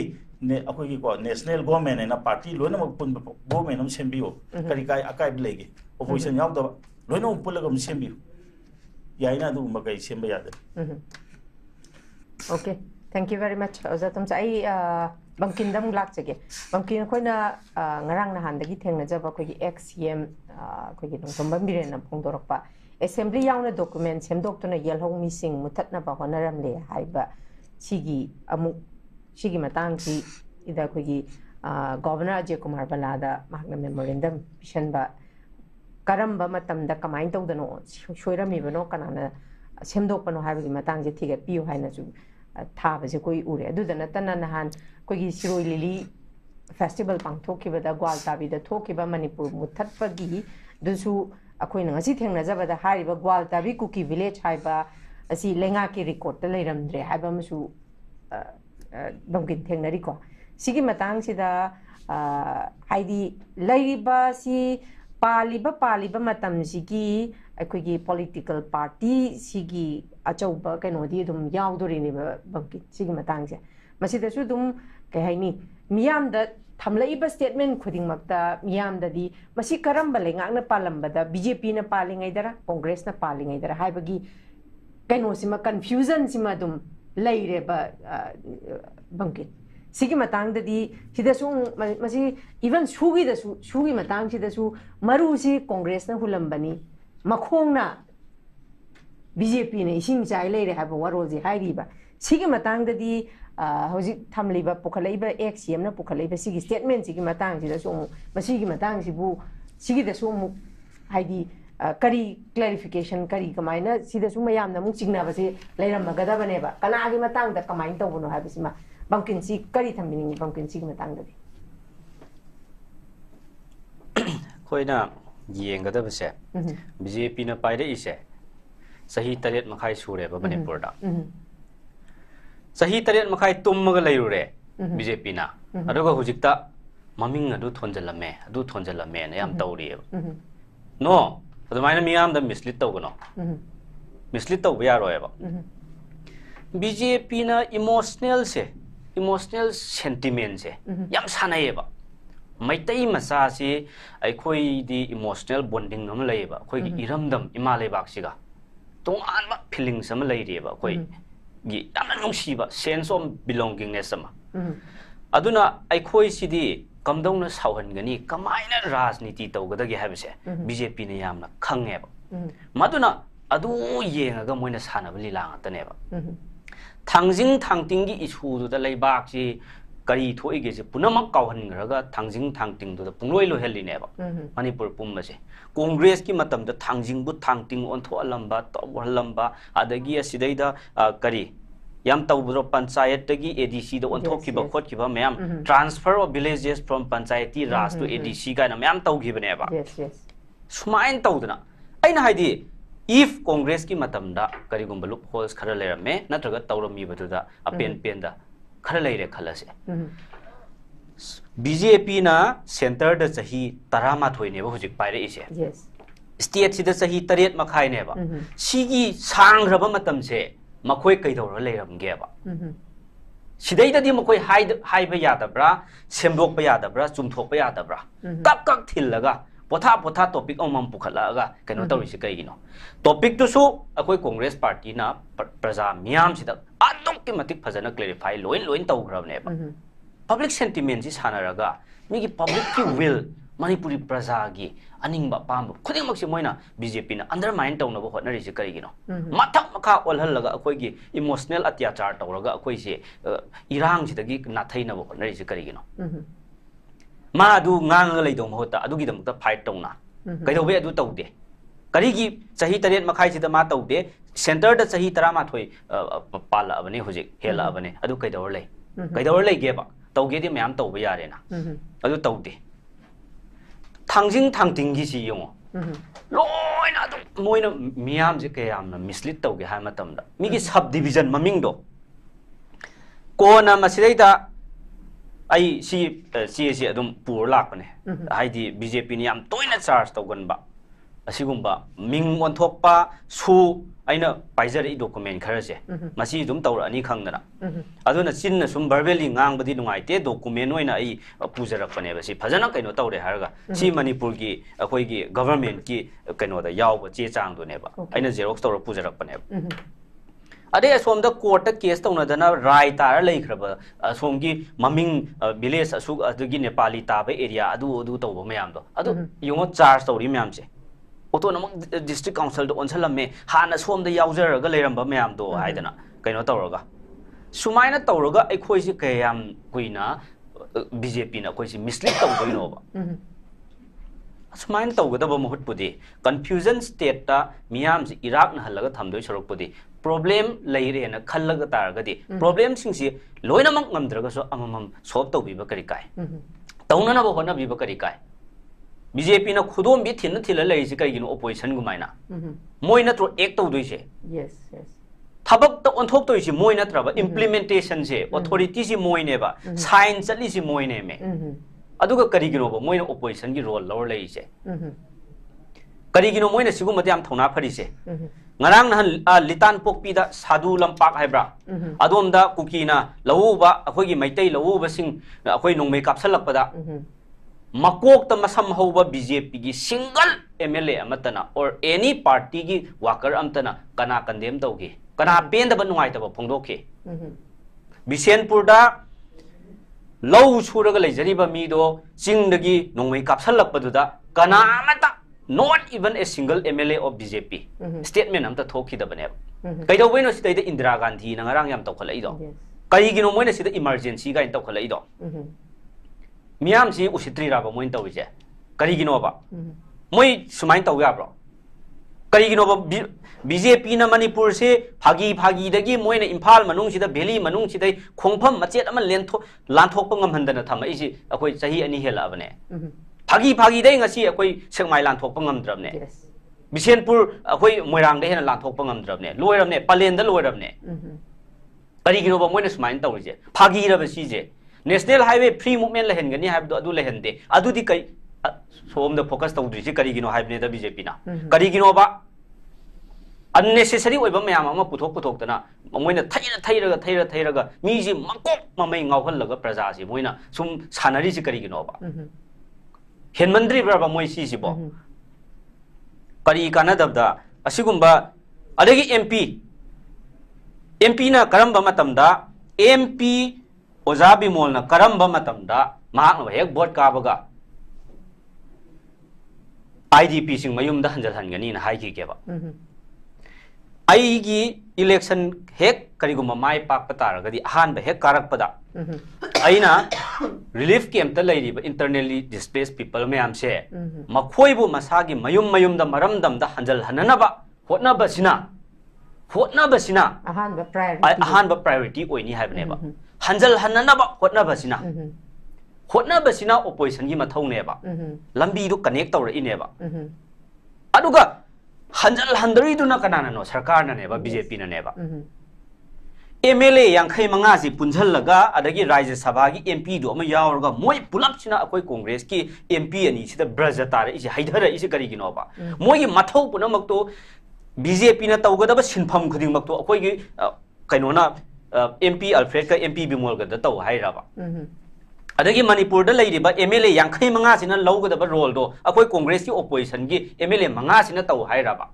Kaino si Kainova. Sumain Tau Kanova. Nate ID BJP gi spokesperson Moigi party gi miso amat mathang ID Northeast window da ID hijacking request tau janing eba akhoina Moigi speculation Moigi wakhalon so taning eba akhoi da ngang lei basi akhoi nungai te ba moi yauraga di moina kari phongdo I kari leiri kari wakhalon leiri adoi ta di kari no haibu leibak praja su khangani akhoi su khangani moi tumin lei ji kari gi no kainogi BJP gi mai kai dagi ko Kana kung bante represent tau yada base. Si achaw keno ma. Kaino tau gini.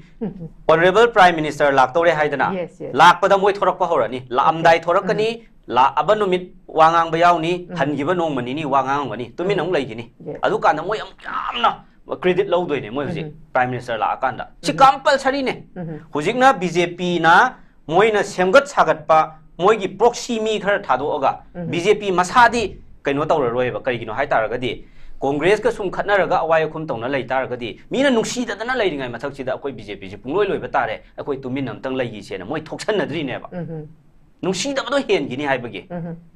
moi tawri singo adu gi ki raga du maina chen dong hot pudi phajana thora aga akoi party na si tawri sumaina hotna jari akoi si bhaudi noi pel so pendra so e matam gi oiba akoi miam da update tawjari haidana public ka in touch leina raga reach out to the na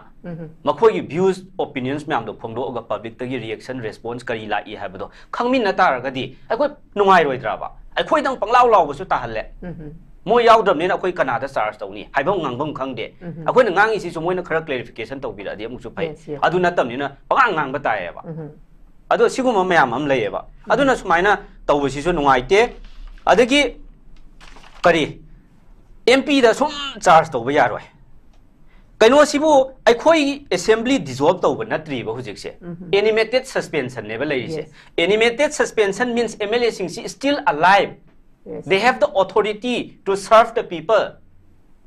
moi praja gi damakta state gi damakta thabak tawnana ba moi da full authority constitutional rights me am lei ri ba madu kaw gre loya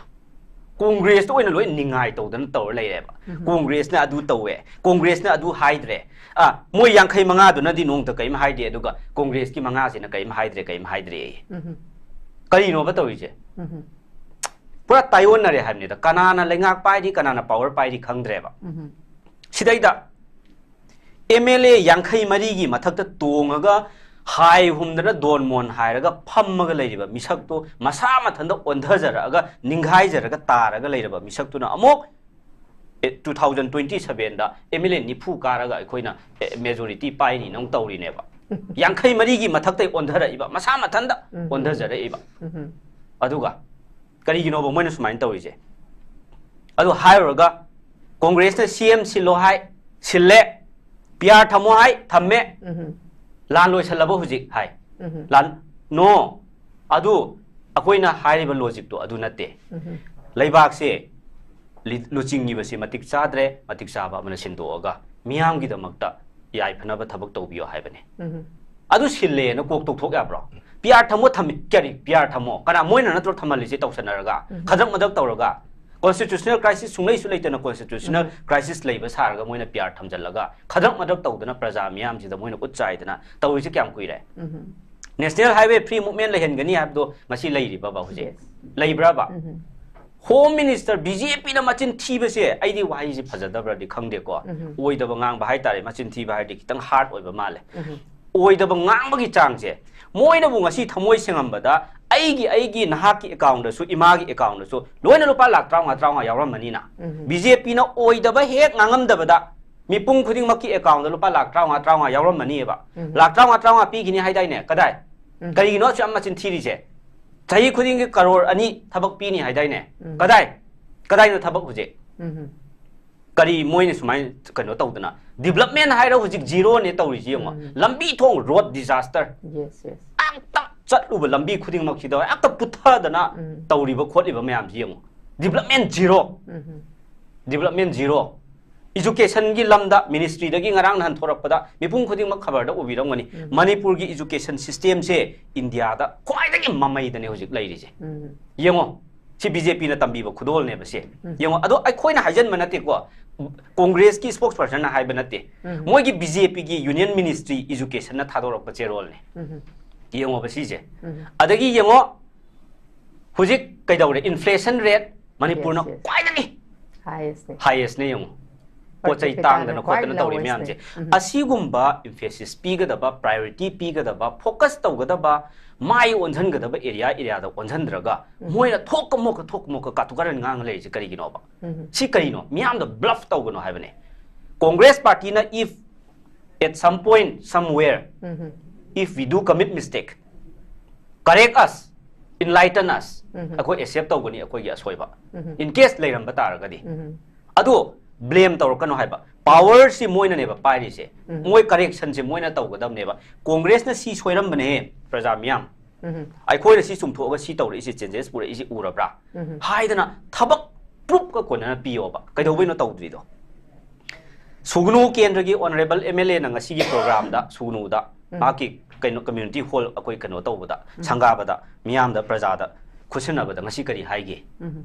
kari haigi pau do loina ubiramani assembly da mamang da so mahakna kari haigi kari pungrok pigi ngasi khulngak pa mi ama phare khulngak pa mi ama phara kanda amok numin ini humni akta tumbam jabam khangdage manipur pumba se loin thoga irang ong tawrani amuk phara roi tumin lai khrani mathang tha da amuk phare khalase adugi ma dom iho horani amuk phare khalase adugi iho dom hor lai dori braba koise phaba khudingi iho howraga leidori braba adu puna maktu tawdana ba common noiba rule lama semase assembly da rule lama semaga koi pass tawminara sena honorable MLA CK Ranjit na house da assembly da pukhatla kanda di BJP na ya hidabane ba madu kaisu tawroi leader of the house da madu kaisu tawroi ai koina aina phajana yengi kholi haigibane ba yes tawdana ba tawri haibane ba adu yadre hujikti amam phaning matam da koi phar leire phaba khudingi praja iho ho leire adu punamakto akoi gi vision leiba leader amana akoi sumaina tawrak pa yai haibadagi tawdana na ba पुनमक तो बाइन तौरगा अखोगी common interest अमदा अखोई नहा मयाम सिगी पुंसी कन्नना बो होना से हाबदुसु Yagi नतेबा खुनरापम केंद्र की honourable MLA Shri Th. Lokeshwar अमुक नहन करी हाइगे अखोई बीजेपी की होम मिनिस्टर ना ngасai हाइबिगिबदा आई इमादसु अइना सुम अदगी पब्लिक तसु अइना हाइनिंग बसे अखोई कांग्रेस ना करिमता हाइदब नतेबा हायबा जेराम रमेश ना आदा सेंटर दा फजना हाइबने ट्वीट फजना तौबने एक्स ता अदगी श्री मालिक अर्जुन खारगे नसु अखोई फजना ट्वीट तौरपनेबा पोस्ट येंगबियोबा कनो तौबने लाइबनेबा लोइना अखोई कम्युनिटी अनी के मरक खतनबो ओइना अखोई उहनगनो कम्युनिटी अनी के मरक खतनब नते हाइबसे अखोई कांग्रेस की लीडर ना लोइना हाइरबने बसे मयक सेंगना अदुना अमित शाह ना अदुमाइना अमु कुकी ग मैतै ग नुसिनर अब मतम द खक्तदा अखोई सी कनो तौबा यानी normal peace and normal return तौरकनी पॉपुलर गवर्नमेंट अम लेरकनी हाइसिदे साउनरीबा मी अनी हातोकनरीबा कांगलुप अनी सी संगनरगा कोनरुगद्राबा हेंसेक तौनरुगद्राबा मरक सिदा संदाय बिननाबा मदुगी कंजंक्शन की रोल अमा लौननाबा मदुगी कैनोमा अखोई दरकार ओइदब्राबा अदु मोयना ओइफम थोकपा नत्राबा खनरीबा नोय अनी संगनरगा नुसिननबा सिनजौ नोय अनी नुसिनरा कांदा अखोई पीस पुरके हाइजिबो सि ताबा याबा वाबराबा सिसे अखोई कांग्रेस की टॉप लीडर म्यामना हाइरबने अदै श्री टी.एच. लोकेश्वर नसो अखोई मसिगी मतांगदा नोयगी सिदी अखोई ऑनरेबल हानगी एक्स सीएम श्री ओक्रम इबोबिना अंगम अंगम हातोकनो अदुगो लेमहौबा हिंहौबा खर खक हिंजहौरो हाइबगी मोंगदा नोई थोकपा तौजौना थादोकपा चप मानरेना श्री लोकेश्वर ना हाइरिदो अदुदुबुनेबा माना मिन तौरिदो पॉइंट तौरिदो अदैदा अदो सिगुम्बा अखोइन असेंबली डिसॉल्व तौ हाइसिजो आई अमगा हाइजरमगेबा वोट पामबगी नते इलेक्शन पामबगी नते लैरिबसिंगसिना दायित्व लौरक्त्रबनिना थबक तौरक्त्रबनिना प्राइम नाती येंगोने प्राइम मिनिस्टर उनबा ngamdadana leiriba बीजेपी की मोय 85 से बु येंगोने amta si ikaini ne se ma prime minister उनबा ngamde me प्राइम मिनिस्टर उनबा ngamdaba मोय बीजेपी की leiriba mayam se बु करिनो बा आइखोई की श्री राहुल गांधी ना प्राइम मिनिस्टर ओइरगा आइखोई कांग्रेस की लीडर ना सिदैदा श्री ओक्रम इबोबिना नत्रगा श्री कैसाम मेघचंद्र ना दिल्ली चलगा राहुल गांधी उनबा फंगक्तरे हाय तारगदि लेबाक प्रजा मियामना कांग्रेस से क्याम चैरंगनी सी अखोना बीजेपी चैनिंगबे वा नते लेबाक की मिहुट लेबाक की लुचिंगबा अमा ओइबनिना मखोगी सेम पार्टी सु ओइबनिना सेंटर दा लेजिबा प्राइम मिनिस्टर होम मिनिस्टर उनदबसी करिगिनो ngamdabasi करिगिनो हाइबने अदुबुने ओजाबे मोलना हाइदो अखोइदि सेंटर ना हाइबदा सेंटर ना चाबी पाइरगा सानहनबा मिसक्तुदि अखोइदि ओइरोइना हाइदो पाउमी मना हंगबदा पाउखुमदा अदु मधु करिनो हाइरकांदा अदुदा नुंगी ओइबा अर्थम याम यावग्रबनेबा कॉन्स्टिट्यूशन ना पीरिबा महाकी फंगफम थोकबा हकतो ngasi बीजेपी की लैरिबा एमएलए मिनिस्टर अखोई एमएलए मयाम सिना अमता सीजन नबम खंगद्रेबा कॉन्स्टिट्यूशन मसक खंगद्रेबा अदुना नेबा सेंटर ना उसितदना तौनिंगमा तौरगा साननिंगबा मोंगदा सानरिसे कमाइन सो उसितकनी चेंग बोरा मनम नम थीबा अखोई बोरा मनम नंबा राशन तीन चंगबा चेंग केजी मरी मंगा की दमकता फ्री द येनबा चेंग केजी मरी मंगा दो अदुगी दमकता कोक काइगे फुनरिबा लमनेबा मणिपुर से अदु फंगगा हराउजरिमनेबा खरा सोर होन बोय निंगिनेबा अदु था मनिगा पिरक्तबदा सिरदा बोय निंगदना मयामसे लाव खोंगनरिमनेबा सिगुम्बा फ्री द येनबा राशन चेंग केजी मरी मंगा दुदा डिपेंड तौरगा स्मोइना मियाम सिगे थवाइसे पायरगा नक्समजे मेगा सानरगा थमीबा खुनाइसिदा असिदा वाम त ngang लेरिबा बीजेपी की एमएलए मिनिस्टर ने लेरिबा म्यामसे सिबुदी सेंटर की बीजेपी सिंगना कयाम उसितलमोय क्याम लाइना जोकर ओइना सानरंगनी सिने अखोइना हाइनिंगिदे अदुना हुजिकसे यारोय सुंगा यारोय अनडिक्लेयर्ड इमरजेंसी ने मोइना हुजिक थमीबा म्यामसे अखोइगी 1971 75 त कांग्रेस की मतम द इमरजेंसी की वारी गा तोरकनो मदुदी यूनियन कैबिनेट ना अखोइ पुथोक्तना हाउस द पुथोगा पार्लियामेंट द पुथोगा खना नैनरगा पास तौरगा मियामना यानरगा थमगिबा पोटने मोइ सुमाइना हुरान नलादा तौरगा नैबदा अदो सीनियर जर्नलिस्ट अमना आईएसटीबी की अयुक Sidra ngasigira ngarangira ima ama haibado akoigi oja lehau tabam sarachandra kari haige emergency leiringai matam duda thengna ba awaba khudong thiba mayam dudagidi ngasi gi PR leiriba BJP gi matam da thengna ba awaba se masina 50 times se na khudong thiningai oi awaba nangi hai neba se akoina congress na haiba nate migi expert senior journalist mayam na thengna rup gi matung ina hairimne leibak si kari phibam da leire si amta yeng bioba si mayam se national highway free movement lehengani hai lehande adu si union home minister amana loire sida wa हुजिक prime minister लाकनी कैदौनी कई नो खर संगारमगनी इरांगजी मतमदा सोमदगी पीबा scripted dialogue खर तौरमगनी सोमदगी सुमाइना हायो न पिसनबा खरा अदगी कांग्रेस तपताई हुलमगा चटखरनी लान कमदौना लोसनगदगी हाइबे मतंगदा हाइरमोय होनरमोय अदगी सिदे कांग्रेस ना 90% हेना साबा लोरमबा सिविल सेक्रेटरी तो संगारगा मबदैदु द चाउनो वजाउ ngang मोइना साबा सादना बीजेपी की खुदोल सादना इनोसेंट पब्लिक मैम सिना बीजेपी ना तौरी बोय निंगदना अदुदा मो हराउदना खुबा खुदौरिने कांग्रेस ना साबा लोइसलमबा पोटनेबा संगाबना मोइना संगादोइबा हुजे अदु संगानाबा लाक्तोरिबा प्रजा हंद खंगनी बीजेपी साउबसे क्या साउबनो प्राइम मिनिस्टर नरेंद्र मोदी वारौबसे क्या वारौबगे हंद की माई विजिट सिदने खंगनी वारौ सनरीब्रा तसेंग वारौब्रा हंद खंगनी प्रजा मियाम से करम्बा मेमोरेंडम पिसनगे उननब बीजेपी ना क्या लंबी यात्पीरके कनम्ब सीएसओ स्टेक होल्डर मैम उनबीबगे करी करी तौरम्बगे करी वाफम फोंदोअम्बगे अखोय नैनमिनसेबा महांगना ngang sida laiba BJP ki MLA mayam ki reflection neba aduna ma ngang BJP na sida laiba BJP na pira ga ngang ba oigadabani na sida BJP ki makok khangani eba asiguma mayam si so koi haininge aduga masidaida kari kayo tawre haraga irang tawraga sida development ki wari amuk sana adagi amuk development ki sida ribbon kaksanaraga somdaida sidaida tawraga khara lai तब यारोइबा अदगी सोमदना कइनो अमा थोअनी सोमदना अदुगा पुरा उल्टा पुल्टा दा थबा अमा तखलकनी अद इशुम थोकनी सोमदा issue अमा की वारी सागलकनी लोइन मिक्स अप तौरगा अखोइ ngaw हल्लेबा प्रजा मियाम सि ngaw हल्लेबा ngaवरगा चलहन दौरेबा अदुना लोसन जरकपदा आइना हाइनिंग बसे बीजेपी ना अखोइ प्रजा मियाम सानबा मतम कुइखले फागी फागी दगी अखोइ चाही अनि हेंजले अखोइ कंगला तोंबी यो बंगमदबा अदुना आई बीजेपी की अमसुंग बीजेपी की फॉलोवर्स सिंग नत्रगा बीजेपी की चमचा सिंग नत्रगा अंधभक्त मयाम से मसीना आई अदु साइन अमदि तहोजे विटनेस अमा थमौजे एफिडेविट का तौनरगा एडवोकेट का यावहलगा अखोइ कनानो बीजेपी के थौना फबा एमएलए रा नत्रगा मखोइ की वाकर अमरा नत्रगा कनानो मथौना लेबा मी अमता ऐसे मोट बुंगदरा कंगला तोंबीदरा अमा पुबियो मीदुगा चटमिनगदमने को हाइजे तसेंगना हुजि इरांग लैत्रे कयम तौद्रे हुजि पीस हंजल ए नॉर्मल सी लाक ए हाइबा हौजल अमनिना अदोय तारदि चटमिनसेबा मदुदैदुदा अफ फत्ता थोरकपा कन्सिक्वेंसेस खुदिंगमक तो चत्रिंगाइदा माना हाना लोइना सीदे इरमगदबने अदुगा आई मियाम द लोइना एक्सपोज तौर थमंगदबने अदुगा अदु ngamni hai tardi mana pubiyo chatminase aduga amtang yengse kaidorage kayam free movement leirage se adu natana chinda pangai hara yaroeba aduna lasta aina haijaning bade BJP na ona taina ba blame mayam tawbigano masidaida adagi laibak yam ningba saraga ima laibak yam nungsiba saraga ima laibak nungsiba si moi khatara mayam sidi kanamta mama laibak ningdabra ba ima laibak nungsibagi changa si moina onbiri ne moina wait only ba ima laibak nungsibai changa se moina definition pibiri ye ima laibak nungsiba si kari no kaina akhoi di ima laibak nungsidabra moi khatra ima laibak nungsiri se moina ima laibak nungsibai ro ima laibak si chahi ani hena mai thado oga mi hato oga kaphallaga mi kaya ma manghallaga thammi se adoi tarde ima laibak ta sengna nungsiba taragadi naril leiragadi noi kana nomta BJP ki MLA mayam raksidagi akoina ngangba wa tabidre center na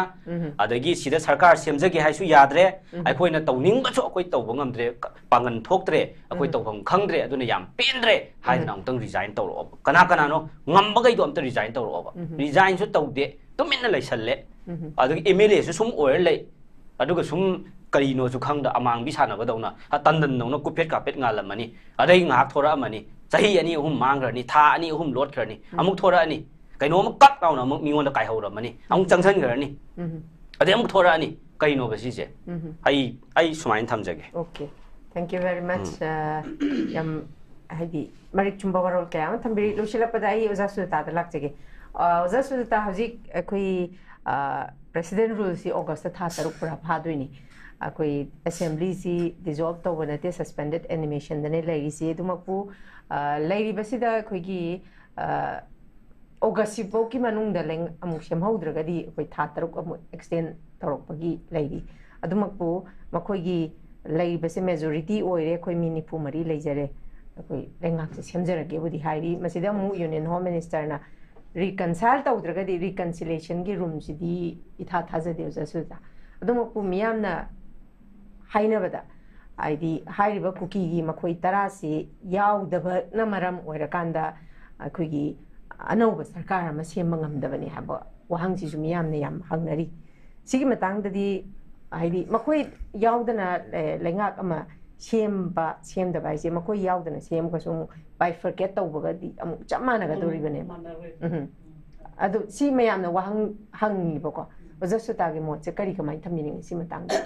ꯑꯗꯨꯅ ꯑꯩꯈꯣꯏꯅ ꯍꯥꯏꯔꯤꯕ 44ꯗꯨꯅ ꯑꯗꯨꯝ ꯇꯧꯕ ꯃꯇꯝꯗ ꯃꯣꯏꯅ ꯍꯥꯏꯔꯦ ꯑꯗꯨꯒꯤ ꯁꯦꯝꯕ ꯃꯇꯝꯗ 10ꯗꯨꯅ ꯍꯌꯦꯡ ꯁꯦꯄꯔꯦꯠ ꯇꯥꯈ꯭ꯔꯅꯤ ꯈꯣꯠꯈ꯭ꯔꯅꯤ ꯑꯗꯨꯃꯥꯏꯅ ꯉꯥꯛꯇꯪ ꯄ꯭ꯔꯆꯥꯔ ꯇꯧꯕꯤꯑꯕ ꯑꯗꯨꯗꯤ ꯌꯥꯔꯣꯏꯕ ꯃꯣꯏ 60ꯁꯦ ꯁꯦꯡꯅ ꯍꯥꯏꯕꯗ ꯑꯦꯁꯦꯝꯕ꯭ꯂꯤꯗ ꯄ꯭ꯔꯣꯃꯤꯁ ꯇꯧꯔꯒ ꯂꯩꯕꯥꯛꯁꯤꯕꯨ ꯉꯥꯡꯃꯤꯟꯅꯔꯁꯤ ꯍꯥꯏꯗꯅ ꯑꯩꯈꯣꯏꯒꯤ ꯃꯤꯍꯨꯠꯅꯦ ꯍꯥꯏꯗꯅ ꯊꯥꯒꯠꯈꯤꯕ ꯉꯥꯛꯇꯅꯦꯕ ꯉꯁꯤ ꯃꯣꯏꯅ ꯍꯥꯏꯔꯤꯕ ꯑꯦꯖꯦꯟꯗꯥ ꯃꯌꯥꯝꯗꯨꯕꯨ ꯂꯩꯕꯥꯛꯁꯦ ꯀꯟꯕꯒꯤ ꯑꯦꯖꯦꯟꯗꯥꯔꯕ ꯑꯗꯨꯅ ꯑꯩꯈꯣꯏꯗꯤ ꯍꯧꯔꯛꯄꯗ ꯑꯩꯈꯣꯏ MLA 10ꯒꯤ ꯃꯊꯛꯇ ꯃꯥꯏ ꯄꯅꯤꯁꯃꯦꯟ ꯂꯧ ꯃꯣꯏ ꯏꯊꯤꯛꯀꯤ ꯃꯇꯨꯡ ꯏꯟꯅꯀꯣ ꯄ꯭ꯔꯤꯚꯤꯂꯦꯖꯀꯤ ꯃꯇꯨꯡ ꯏꯟꯅ ꯇꯧ ꯀꯥꯏꯅ ꯑꯩꯈꯣꯏ ꯑꯗꯨꯝ ꯃꯦꯃꯣꯔꯦꯟꯗꯝꯒ ꯄꯤꯕꯅꯦ ꯑꯩꯈꯣꯏꯁꯨ ꯍꯟꯗꯛ ꯃꯣꯏꯅ ꯄꯤꯕꯗꯨꯒꯤ ꯄꯥꯎꯈꯨꯝꯗꯣ ꯄꯤꯗꯗꯅ ꯑꯗꯨꯝ ꯂꯩ ꯍꯧꯖꯤꯛꯅ ꯃꯣꯏ ꯁꯁꯄꯦꯟꯗ ꯂꯩꯕꯅꯤꯅ ꯇꯧꯕ ꯌꯥꯗꯦ ꯍꯥꯏ ꯑꯗꯨꯕꯨ ꯑꯩꯈꯣꯏ ꯀꯣꯔꯠꯇ ꯆꯠꯀꯦꯅꯁꯨ ꯈꯜꯂꯦꯕꯀꯣ ꯑꯗꯨꯅ ꯁꯤꯒꯤ ꯄꯣꯠꯁꯤꯅ ꯑꯗꯨꯅꯦ ꯄ꯭ꯔꯖꯥꯗ ꯑꯗꯨꯃꯥꯏꯅ ꯀꯩꯅꯣ ꯕꯤꯆꯥꯔ ꯇꯧꯕꯁꯤ ꯌꯥꯗꯦꯕ ꯃꯔꯝꯗꯤ ꯁꯦꯡꯅ ꯍꯥꯏꯕꯗꯤ ꯃꯣꯏꯗꯤ ꯁꯥꯁꯟꯁꯤꯗ ꯄꯨꯂꯞ ꯂꯩꯃꯤꯟꯅꯈ꯭ꯔꯕ ꯄꯣꯠꯅꯤ ꯃꯣꯏꯅ ꯁꯤꯗ ꯁꯦꯡꯅ ꯍꯥꯏꯕꯗꯤ ꯑꯟꯂꯤꯒꯦꯜ ꯑꯣꯏꯕꯗꯤ ꯃꯣꯏꯅ ꯂꯣꯏ ꯆꯪꯁꯤꯜꯂꯛꯄ ꯉꯥꯛꯇꯅꯤ ꯁꯨꯅ ꯌꯥꯕ ꯄꯣꯠꯇꯣ ꯃꯣꯏꯅ ꯌꯥꯅꯤ ꯍꯥꯏꯅꯤ ꯁꯨ ꯍꯥꯏꯕ ꯄꯣꯠꯁꯦ ꯃꯌꯥꯝꯅ ꯍꯥꯏꯁꯦ ꯑꯟꯂꯤꯒꯦꯜ ꯑꯣꯏꯕ ꯃꯤ ꯃꯌꯥꯝꯗꯨꯅꯤ ꯑꯣꯊꯣꯔꯥꯏꯖ ꯃꯌꯥꯝꯗꯨꯅꯤ ꯍꯥꯏꯔꯤꯅꯤ ꯑꯗꯨ ꯑꯣꯏꯇꯥꯔꯗꯤ ꯃꯣꯏꯅ ꯃꯇꯨꯡ ꯏꯟꯕ ꯇꯥꯔꯒꯗꯤ ꯃꯣꯏꯁꯨ ꯑꯟꯂꯤꯒꯦꯜꯗ ꯆꯤꯡꯗ꯭ꯔꯣ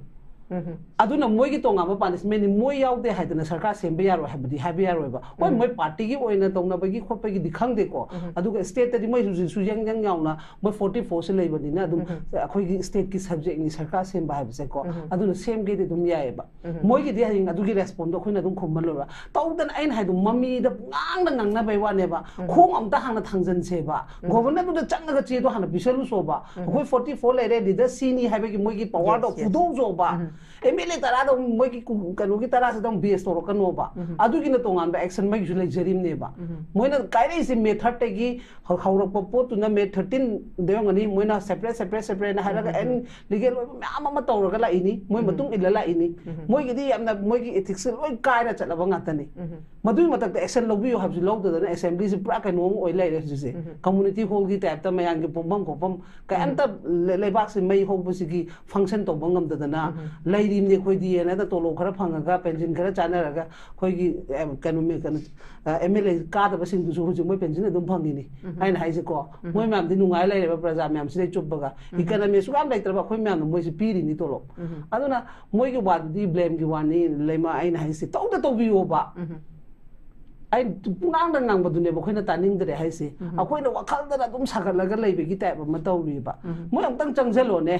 kai ba kai da ko ne yenga se bra separate pi bra pi da ko ne yenga se ba du pot du ko ne puthok na se ba to ba da sem ge habe gi governor de che du da pisan bi so ba adu mo gi house da chang bi ro ka floor da dum khang na ra ni li da adu da mam du di to ge habe du gi pot to thang bi wa ne ba adu ga khoi ba kim su yaw jari adu ga ana ba kim cha da khang ngi se ta seng na parliament da di ami chana ha gi matam da akhoi gi leiba all party ko congress or BJP or JDU or moi amatana sarkar sem ge habegi claim torok tabe matung ina thamde ya da president rule se thamgi bani hai ki ko adu dai du da aina mu cha leibani na ngasi je aina hangjani ngi sina moi BJP gi sumaina khadrak madak tawra leire adu ta di hoji ke khoi gi lei hori opposition gi manga sina su kano changge sarkar do semjara ge na amtang governor da changa ga che pisan bada kari sokpa lei kari akai bale adu su sum khangning da na hambani cha de gi ko sum si su aina hangning da na dum leiba poni na ngasi cha ga thekna badu da highway wani moi na di dum mana blame to ki jedu gi amma bo na hai gi ko adu du na maram oi raga moi gi di tawra sanu ba BJP hwa boran da moi myam se lei jera sanu adu ga opposition gi manga gi sina si to ba ya da be gi na kari ground da kamai to no adu su tang detail da haram mo be chana ko adu ne hera hari in hai se adu na to ge haraga di thabak khuding mung to be nat ta da na ko aduna ina ngasi mi na ngangai ba sai ba myam se kana na no hai ba da khoi si da lai ba myam sina ne ba jing lai gi di nu mi ni ngasi yang kang ching lai re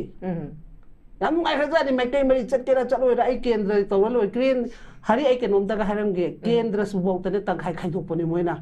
huji ki lai be MLA sing se koilas mata tharo drain mata chalo ai gi mi mai gi mi na khai dok pa moina ne leader ne na phammi ne ba ko aduna di kendra bok ta tang khai khai dok pa moina leibak si ki thola ga mai kai ma chalan ge ha be gi wakhal di su ai le maroi ba moida aduna ne ba in hanjan chhaul se huji ki ngu so ba मा आई केंद्र दुदा कारगदी केंद्र दुमा आई गी नट्रो बोत थादा के तो थादा ता मोइन हाइसे अदु तौदे हुजिति माई अस ion थाददबने हुजि जगा यंगोबा लेबने दुमाइना अदुगुंबा मुंगाता लेरे हुजि से खमब्रा अदुना मरम ओइरगा ngasi sigi फिबम से लाइनेबा मसा मसा की सुविधा यंगबा हुजि अदु नाइन हाइसे नोय लौद कापक के काप ओ लौद सिगे सियु नोय मुंग मेंग फैमिली के दोगे का दो खै कें खंगदे चाहि अनि त थोखिबा थोकदोक त नोय थोंनिंग थोंग आई मुंग द सोकदे आई केम तौदे हाबेगी पोत लेबा केन द तंखाय खाइदोक मीना ngasi लेबाक सिंगा कने हाबेदे आई थाजरक तरेबा अदुना आइना लेकट कनु नोय इपा पुसिंगी लेकट कनु नैना मुंग सावरा हाइदो मरमदी अखोई अथौब इराबोन अदुम कॉन्सेप्ट अमता लेखिदेबा मणिपुर सुबु पुंजनबा आइडिया मणिपुर पोत लोय मनुंदं चेन मपानों तौरगा होनमिरमि नत्रो हा माबु सिदा सिबंगम खिब्राबा वखल तो खनबियो आइबनिदा कनाइदि दमंगनो मणिपुर चप्रो अखोई ngasi हिंगोबसिगी नुंगाइनबगी दमंग नत्रो अदु तादे अखोई न मुक्तुंगी खरग खमम तोंग तब्राइबने अथौब इराबो क्राइद मांगी के क्राइद कनो तोबिगे कनाइदि दमंग तो नमा कई कानगे अदुना याम हेमले अदुना को अदुना प्रजा सुंगाइरे हुजिति खतन खंदा बिरगा कइनो कइनो दु खनसी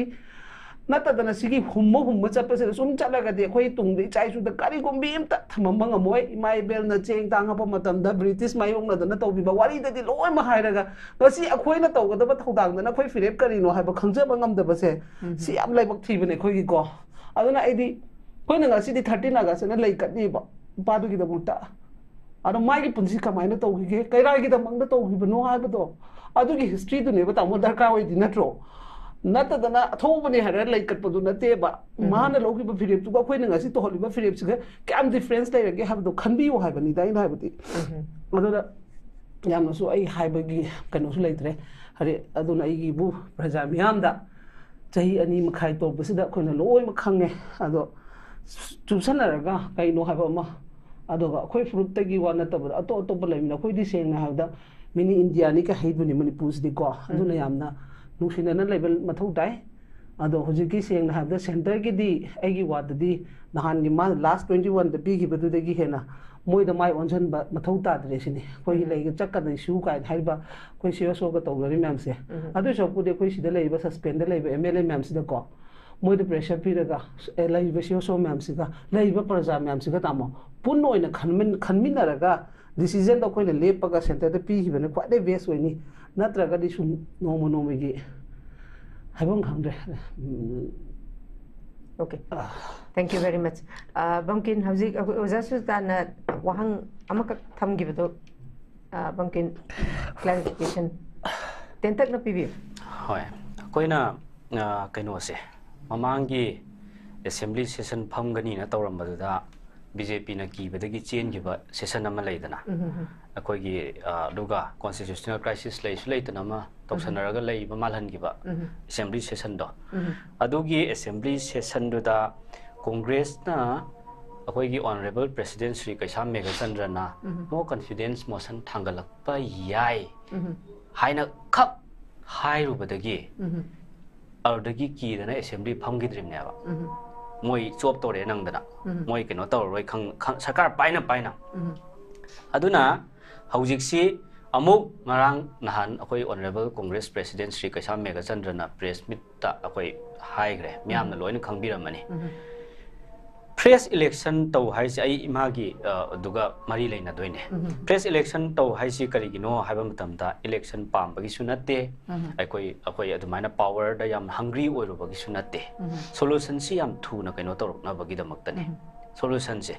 leiriba authority sina solution si purak pangam da taragadi solution purak na ba hotnan bidrabani na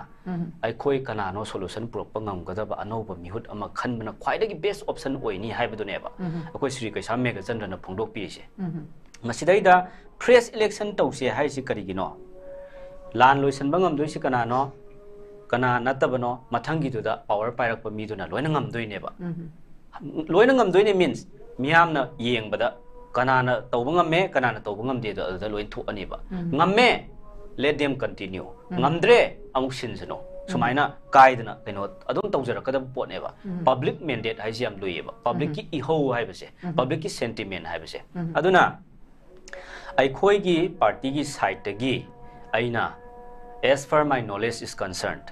aina khangjabada aina tajabada ekoi leader sing ngak leitana makoi phajana full communicate tawnadana yamna thoro akoi discussion from time to time tawri aduga time to time tawda natana ekoi leiriba mayam sigi update akoi center gi leadership sing da akoi ngak leitana pibada natana akoi in touch personal oina one to one unadana delhi da ngak leitana phaminari adagi mathakta amok masina sum president rule thammaga di leiba yaroidabnina अखोई मंगान खप्रप चंगझलगा सरकार सेमगेना claim तौरुबा मक्ति खितंग illogical ओइबा area खरा लेबनिना अखोई गिदि यामना कॉन्स्टिट्यूशनल ओइबा मोंगदा अखोई सीगी प्रेसिडेंट रूल सिसु मतिक चाद्रे ममांगदा लेरंबदुसु मतिक चाद्रे दोइतारदि अखोई फ्रेश मैंडेट अमा दरकार ओइरे हाइसे अखोई सरकार दो क्लेम तौरकनबा सरकार सेमकनबगी लंबीदु स्टेप बाय स्टेप लाप हौरिबने हाइबदो आई अदुमाइना अमगा थमजरगा मसाइ हाइबीबदा आई लोसनजरे जस्ट फ्यू सेकेंड्स खक्तने अखोई मसाइ हाइबीगिबदो अखोइना येंगबा मतमदा लेबाक सिदैदा थोइबा मयामसे हिस्ट्री नैनदबा यादे हाइ चुम्मे अदुबो लंबीदा गाड़ीना थोमजलमगा सोक्तना तादना लेरिबा मी अमा अखोई नंग कनागी इमुंगनो कदाइदै थौरकपनो नंगना लालुब्रा मीना लालकब्रा गाड़ी अचौबना थोममब्रा नंगसे कयाम कन्ना थोमम्मे ए कदाइ वाइदा सोए ए मसीदी ए नंग नोइ बाबाई मिंगदु करीनेबा हना तौरगा लेबा यारोइबा लंबीदुदा सीगे तौरबा मई चाक्तना गाड़ीना थोममदना लेरबा असोकपा तारगा लेरबा सीगे तौरबा मीदो अखोइना हिस्ट्री नैनर सुम लेबा यारोइबा अहानबदा कैदौबा ताइ हेक चंगझलगा फर्स्ट एड तौबीबा ताइ ईदो बेरी थोम तारगदि ईदो कैनोम नप्पगा येसनबिरगा मेंशनबि तारे ई थोअंदबा तारे सही अनि हेलबा इरांगसिदा अखोई सही यांखै हुंफु ममांगी पुवारी नैनबदो फै नैनओबा अहानबा इमीडिएट स्टेप ति करिनो लान सि लेफनबा मियोइबगी पुंसी लनथुमसिनेबा अखोइ अहानबदा कन्दोइसे इरांगसि लोइसनबसिनेबा इमीडिएट स्टेप अखोइगी सरकार सि ऑथोरिटी गी अहानबा मथौदि कोना करिनो थिरकपा लोइन याएबा लोइना सेमदोरकपा याएबा अदु नैनरगसु मी हातोअला थंबा यारोएबा अदुना खुदोंग थिबा नंगबा अवाबा तारबा मी अमगी मनाक्ता चंगगा अइना मंगोंदा रामायण महाभारत वारी तौर लेबा यारोएबा कदाइ दैनो करिनो तौबा यारोएबा खुदक हॉस्पिटल दा पुबिरगा मा थवाइदु कन्ननबा हाना अखोइना फर्स्ट एड पीगदबने मतेंग हाना पांगकांदा ए नहा कदाइ दै ला कमाइन तौबनो अदुदि अखोइ कोना हंगबा याएबा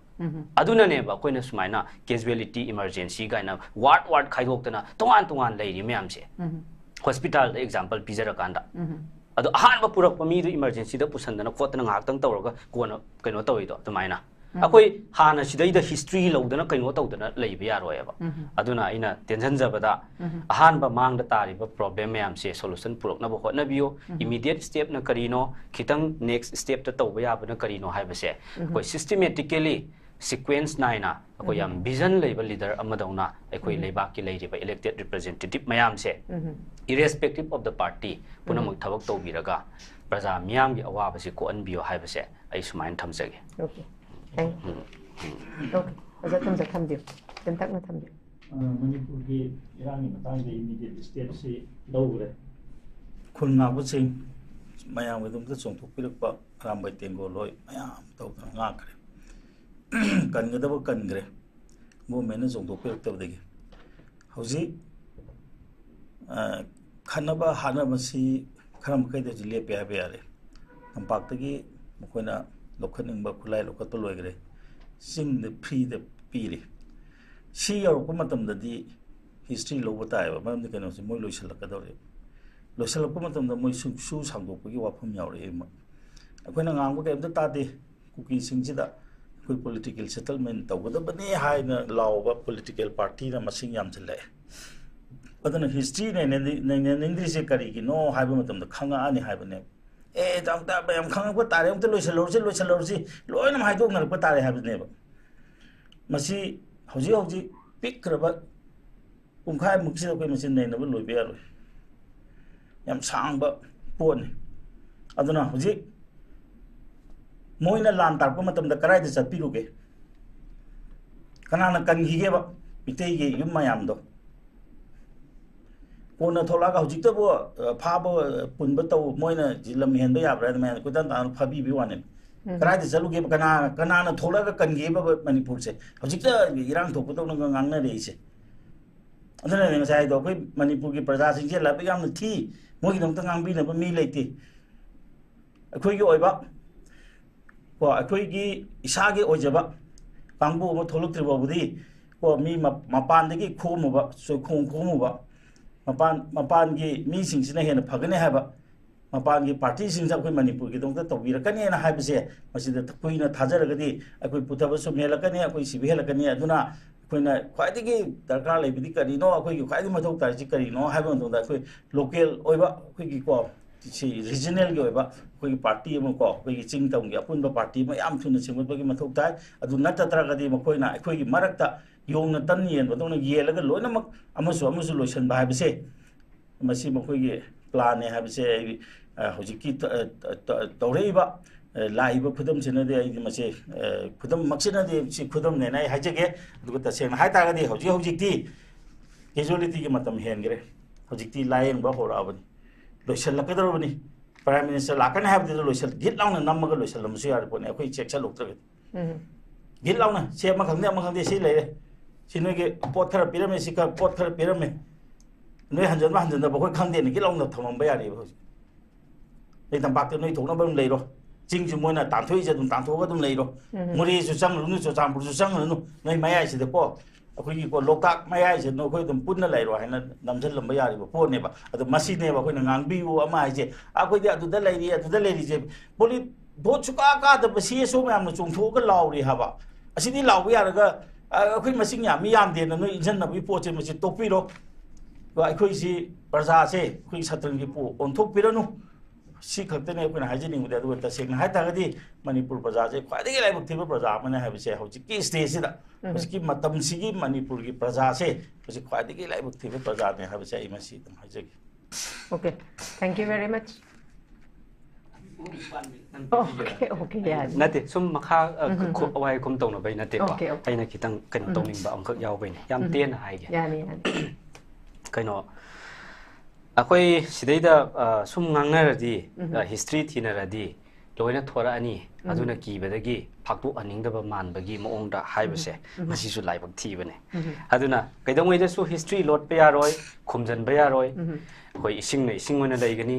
thawna thaw oina leigani black will remain as black white will be white aduna khoi si kaidongweda losan ba yaroi aduga praja so apang manate manipur praja highly advanced oiba adugumba wakhal loksing pung pharaba minga tane lei myamse ai khoina haijalasu any party man haijalasu keno tawroi madda chatkadaba leibak natte loina khangna banga tani sagi sabon loin leiba ngatani tawbadangbo immediate step in the sense akoina haidi priority wise ta priority basis ta thabak khara tawragadi ani haibane hujik nongmai kapa khara akoi nemdhara e haraga akoi learned ozana akoi keno haibado adum nemdharakpagi moongda akoi adum uhanba yaroiba until and unless akoina isagi iramdam sigi manung sida chatpa khotpase without any fear in our mind and heart ko fear psychosis ama leitana akoina without any disturbances akoina chatpasing ngamdriba makhai akoi sida keno tawbe haiba yagi roeba at least national highways about the free movement le helona ado tardi to some extent akoi khara di hanjalak pa hore he mami tare ka haiba yaeba adu sunatri ba adu gumba mayam am leire adagi mathakta amuk akoina hujiki keno tawriba mayam se Congress party na masing yame yamde haidana akoi leithokhibasu leite since day 1 dagi hauna akoi ireibak iramdam gi damakta lecture rakibane akoi delhi chatana governor unadana governor anauba ama hek tharakhibaga masi ahanba numitu sida leitabadagi asomda guwahati dara kaidano leibadagi adusu amo asomda chatla unarobane ba ngakdang lo da paisallaga akoi leader mayam CLP leader kai kra mayam tawraga adagi asomda chatana prime minister unanaba akoi taksalliba mayam keno tawriba mayam se si akoi lep leite sidagi hena tawbadi akoi ngambabudi oijage public ki expectation do akoi yauramdabadi yai hena budi tawba ngamjage tawsu tawrakani akoi party na tawbadangbu akoi na tawriba sisu appreciate to haninge aduga manga ga yankhai manga ga lamba pabadi yaroi akoi elected oiba oidaba haibagi wa leite masreida tabi gadaba power da leiriba चौकी फम्मीबा मयामसिना नखोई चंगक यारोइना prime minister उनबा चटपदा उनहनबिरक्त्रबनेबा अदुना जंतर मंतर द ओइना प्रोटेस्ट तौरगा हलइमनेबा मेमोरेंडम पिसनना आदा AICC दा नेशनल मीडिया पुनमक्ता मणिपुर की इरांग से एक्सपोज तौरिमनेबा अखोई कांग्रेस पार्टी ना फ्लैश तौदना असी मयाम से मसीसु अचौबा कंट्रीब्यूशन अमने अखोइना कनो तौजरिबसे अदुना असिगुम मयाम से कांग्रेस ना तौदबसु मालहनबसु यारोय तौसु तौवे हेनसु तौगनी अदुगी मथक्ता अमुक अखोइना हाइनिंगबदि लैबाक सिदा लेरिबा मी अमतना अखोइ खुलंगाप इचलिनाव सिंगिदमक्ता लेपमदबा याय पॉलिटिकल पार्टी दा अदुबो अखोइ कांग्रेस पार्टी दी लेपे हाइबसे आई चाउथोक चाउना हाइगे अदुना बो अखोइ असेंबली दा बिल अमा पास तौसे हाइरिबने अदुगी सु मथक्ता अमुक अखोइ करिनो तौरिसे ngasi MLA अखोइगी सुगनु केंद्रगी श्री के रंजितना मसादा चेलिबा इसादा चेलिबा अखोइ सिंगलीदा चेलिबा ई मरिकसे मसी ड्रॉप अमा भाव यावरिबा मखै आई कनो तौनी हाइदना अखोइ खुल ngakpagi damakta lepkani kathokani मखोइगी damakta ai leigani pamom tingani na hairibneba si Congress की डिप्यूटी CLP लीडर ना हाइरिमने माकी कइनो नते अदु कांग्रेस पार्टी ना दी खुलंगाकपगी दमक्ता लेपे बीजेपी ना लेपद्रगसो को खुलंगाकपगी इचलिनाव सिंगी दमक्ता अखोइ विलेज वॉलंटियर की दमक्ता बिल लमा मखोगी प्रोटेक्शन की दमक्ता मखोगी सेफ एंड सिक्योर तुंगी पुंसी अमा ओइनबगी दमक्ता करिगुंबा कइनो अमा सेमहौसे ngaklo अमा थमहौसे हाबा मतमदा यागिदबसे कांग्रेस नते बीजेपी ने अदुना अतोप पार्टी ने याद्रगसो अखोइ कांग्रेस पार्टी दी खुलंगाकपगी दमक्ता लेपी लेपसु लेप अदुगा अमुक पुनमक्से अवाइबा खोमजन तासनबा मयामसिना तौरिबा लेंगाक सासोनसे पेंद्रे हाइरगसो मपालमदगी लाकबा नेशनल पॉलिटिकल पार्टी मयामसे मसिना लेंगाक सासोन तौबदा पेंदे सैटिस्फाइड ओइदे मखोइना अखोइ नुंसी बसे तौसनबने तात पाटने हाइबा वाखलोंदो मदु तसेंगना अदु सेमदोक के हाइ तारगदी अखोइ old wine in a new bottle दी यारोय अदुगा न्यू फेस खरा इंडक्ट तौसलगा हानगी हिंचाय आइटम मयामसिना ओमझलगा अखोइ रीजनल पार्टी की नमादा अखोइ अनोबा पार्टी अमा सेमगा लेबाक नुंसीबा सारकपसु यारोय अदुगुंबा मयामदो अखोइ प्रजाना लोइना खंगे अदुना अखोइ लेबाक नुंसीबदा लेबाक निंगबदा थमोइ सेंगना नुंसीमिनासे हाइबसे आई सुमाइना थमजगे okay thank you very much मसिगी पोचरिबा टॉपिक असिदा तोंगन तोंगन पैनलिस्ट अहुमना मसा मसागी बा वारोल कयामा थंबिदुना मपुंग फाहनबिबगिदमक्ता हन्ना हन्ना पैनलिस्ट अहुमबु न्यू टीवी की माइकेदगी थागतपा फोंदोक्चरी thank you very much for sparing your precious time and making our show big one thank you very much once again लोशिलपदा अखुगी तोंगन तोंगन पैनलिस्ट अहुमगी तोंगन तोंगन वारोल थंबिग्रे मसिदा ख्वाइदगी मरु ओइबदी लाई अखुगी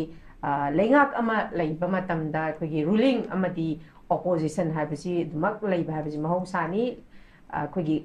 अफबा गुड गवर्नेंस अमा लहेनगे हाइबा तारगदी अखुगी ऑपोजिशन सी दुकी मतिक कनबसे यामना मथौ ताई अदुना अखुगी चामगा अखुगी मंगागी अखुई वारी दुमा पांडव का कौरव का गी वारी लेरिबनी पांडव ना मंगा खक ओइरबसु अफबा अखुगी मागबु गाइड तौबिबा कृष्ण यावबगी दमक्ता ngasai chamagi dana saukani leibaduna maram oirakanda makhoi guide fazana tau bida baduna maram oiraga chamadu maithira manga na pandafna dum ngamkibagi wari sulai adumagna akhoi leibak amagi governance afaba good governance amala lahan ba habasi masigi achauba responsibility achauba role si opposition gi achauba thaudangni masimaksu manga khak lei haidana opposition na khoi ngamoi हाइदना मदुगी सोंथबसु लेबिगनु लेबाक अमा चाखोट हनबा हाबसी opposition गे अचौबा responsibility नि याम नुंगाइजै ngasi असुमलबा topic असे इसा इसा गे अचनबा मतम खरा खजितंग काइथोकिदन सरु याबिबा दुगा लोशलपदा खुगी मियामगी अखोई मियामगी voice ni yam darkar orisi representative singsi akoina thagatkhibani lauthage harbasum miam makuta dumak lei adumakna अखोगी आइडिया ऑफ मणिपुर मियाम होजिक लाइरिबा कॉन्फ्लिक्ट असिदा आई लौपम थोप इंडिविजुअली हाइदी सीएसओ अंगतना तबा अखोगी पॉलिटिकल पार्टी खतना तना आई लौपम थोप रेस्पोंसिबिलिटी लेबाक असि कंदबा यादे हाबगी वखलोंदा कोई अमुतंग अमतंग ओइना चुंगसन मेनेसी हाबा वारोसे थमजबगा लोइना मसिगी ओइनादी मियंग ताबिरिबा ख्वाई पुनमकी मफमदगी काइननबा या थंगनिजरी till then take care and good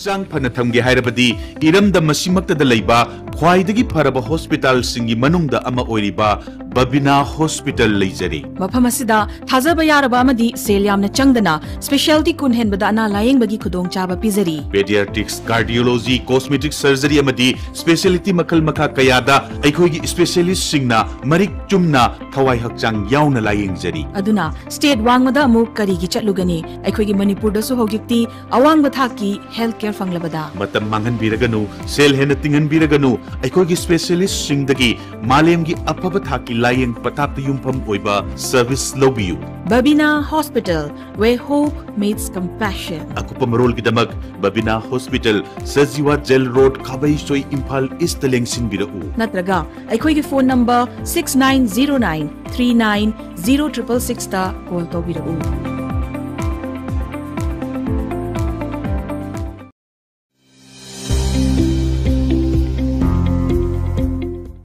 Welcome to Uttaranchal University.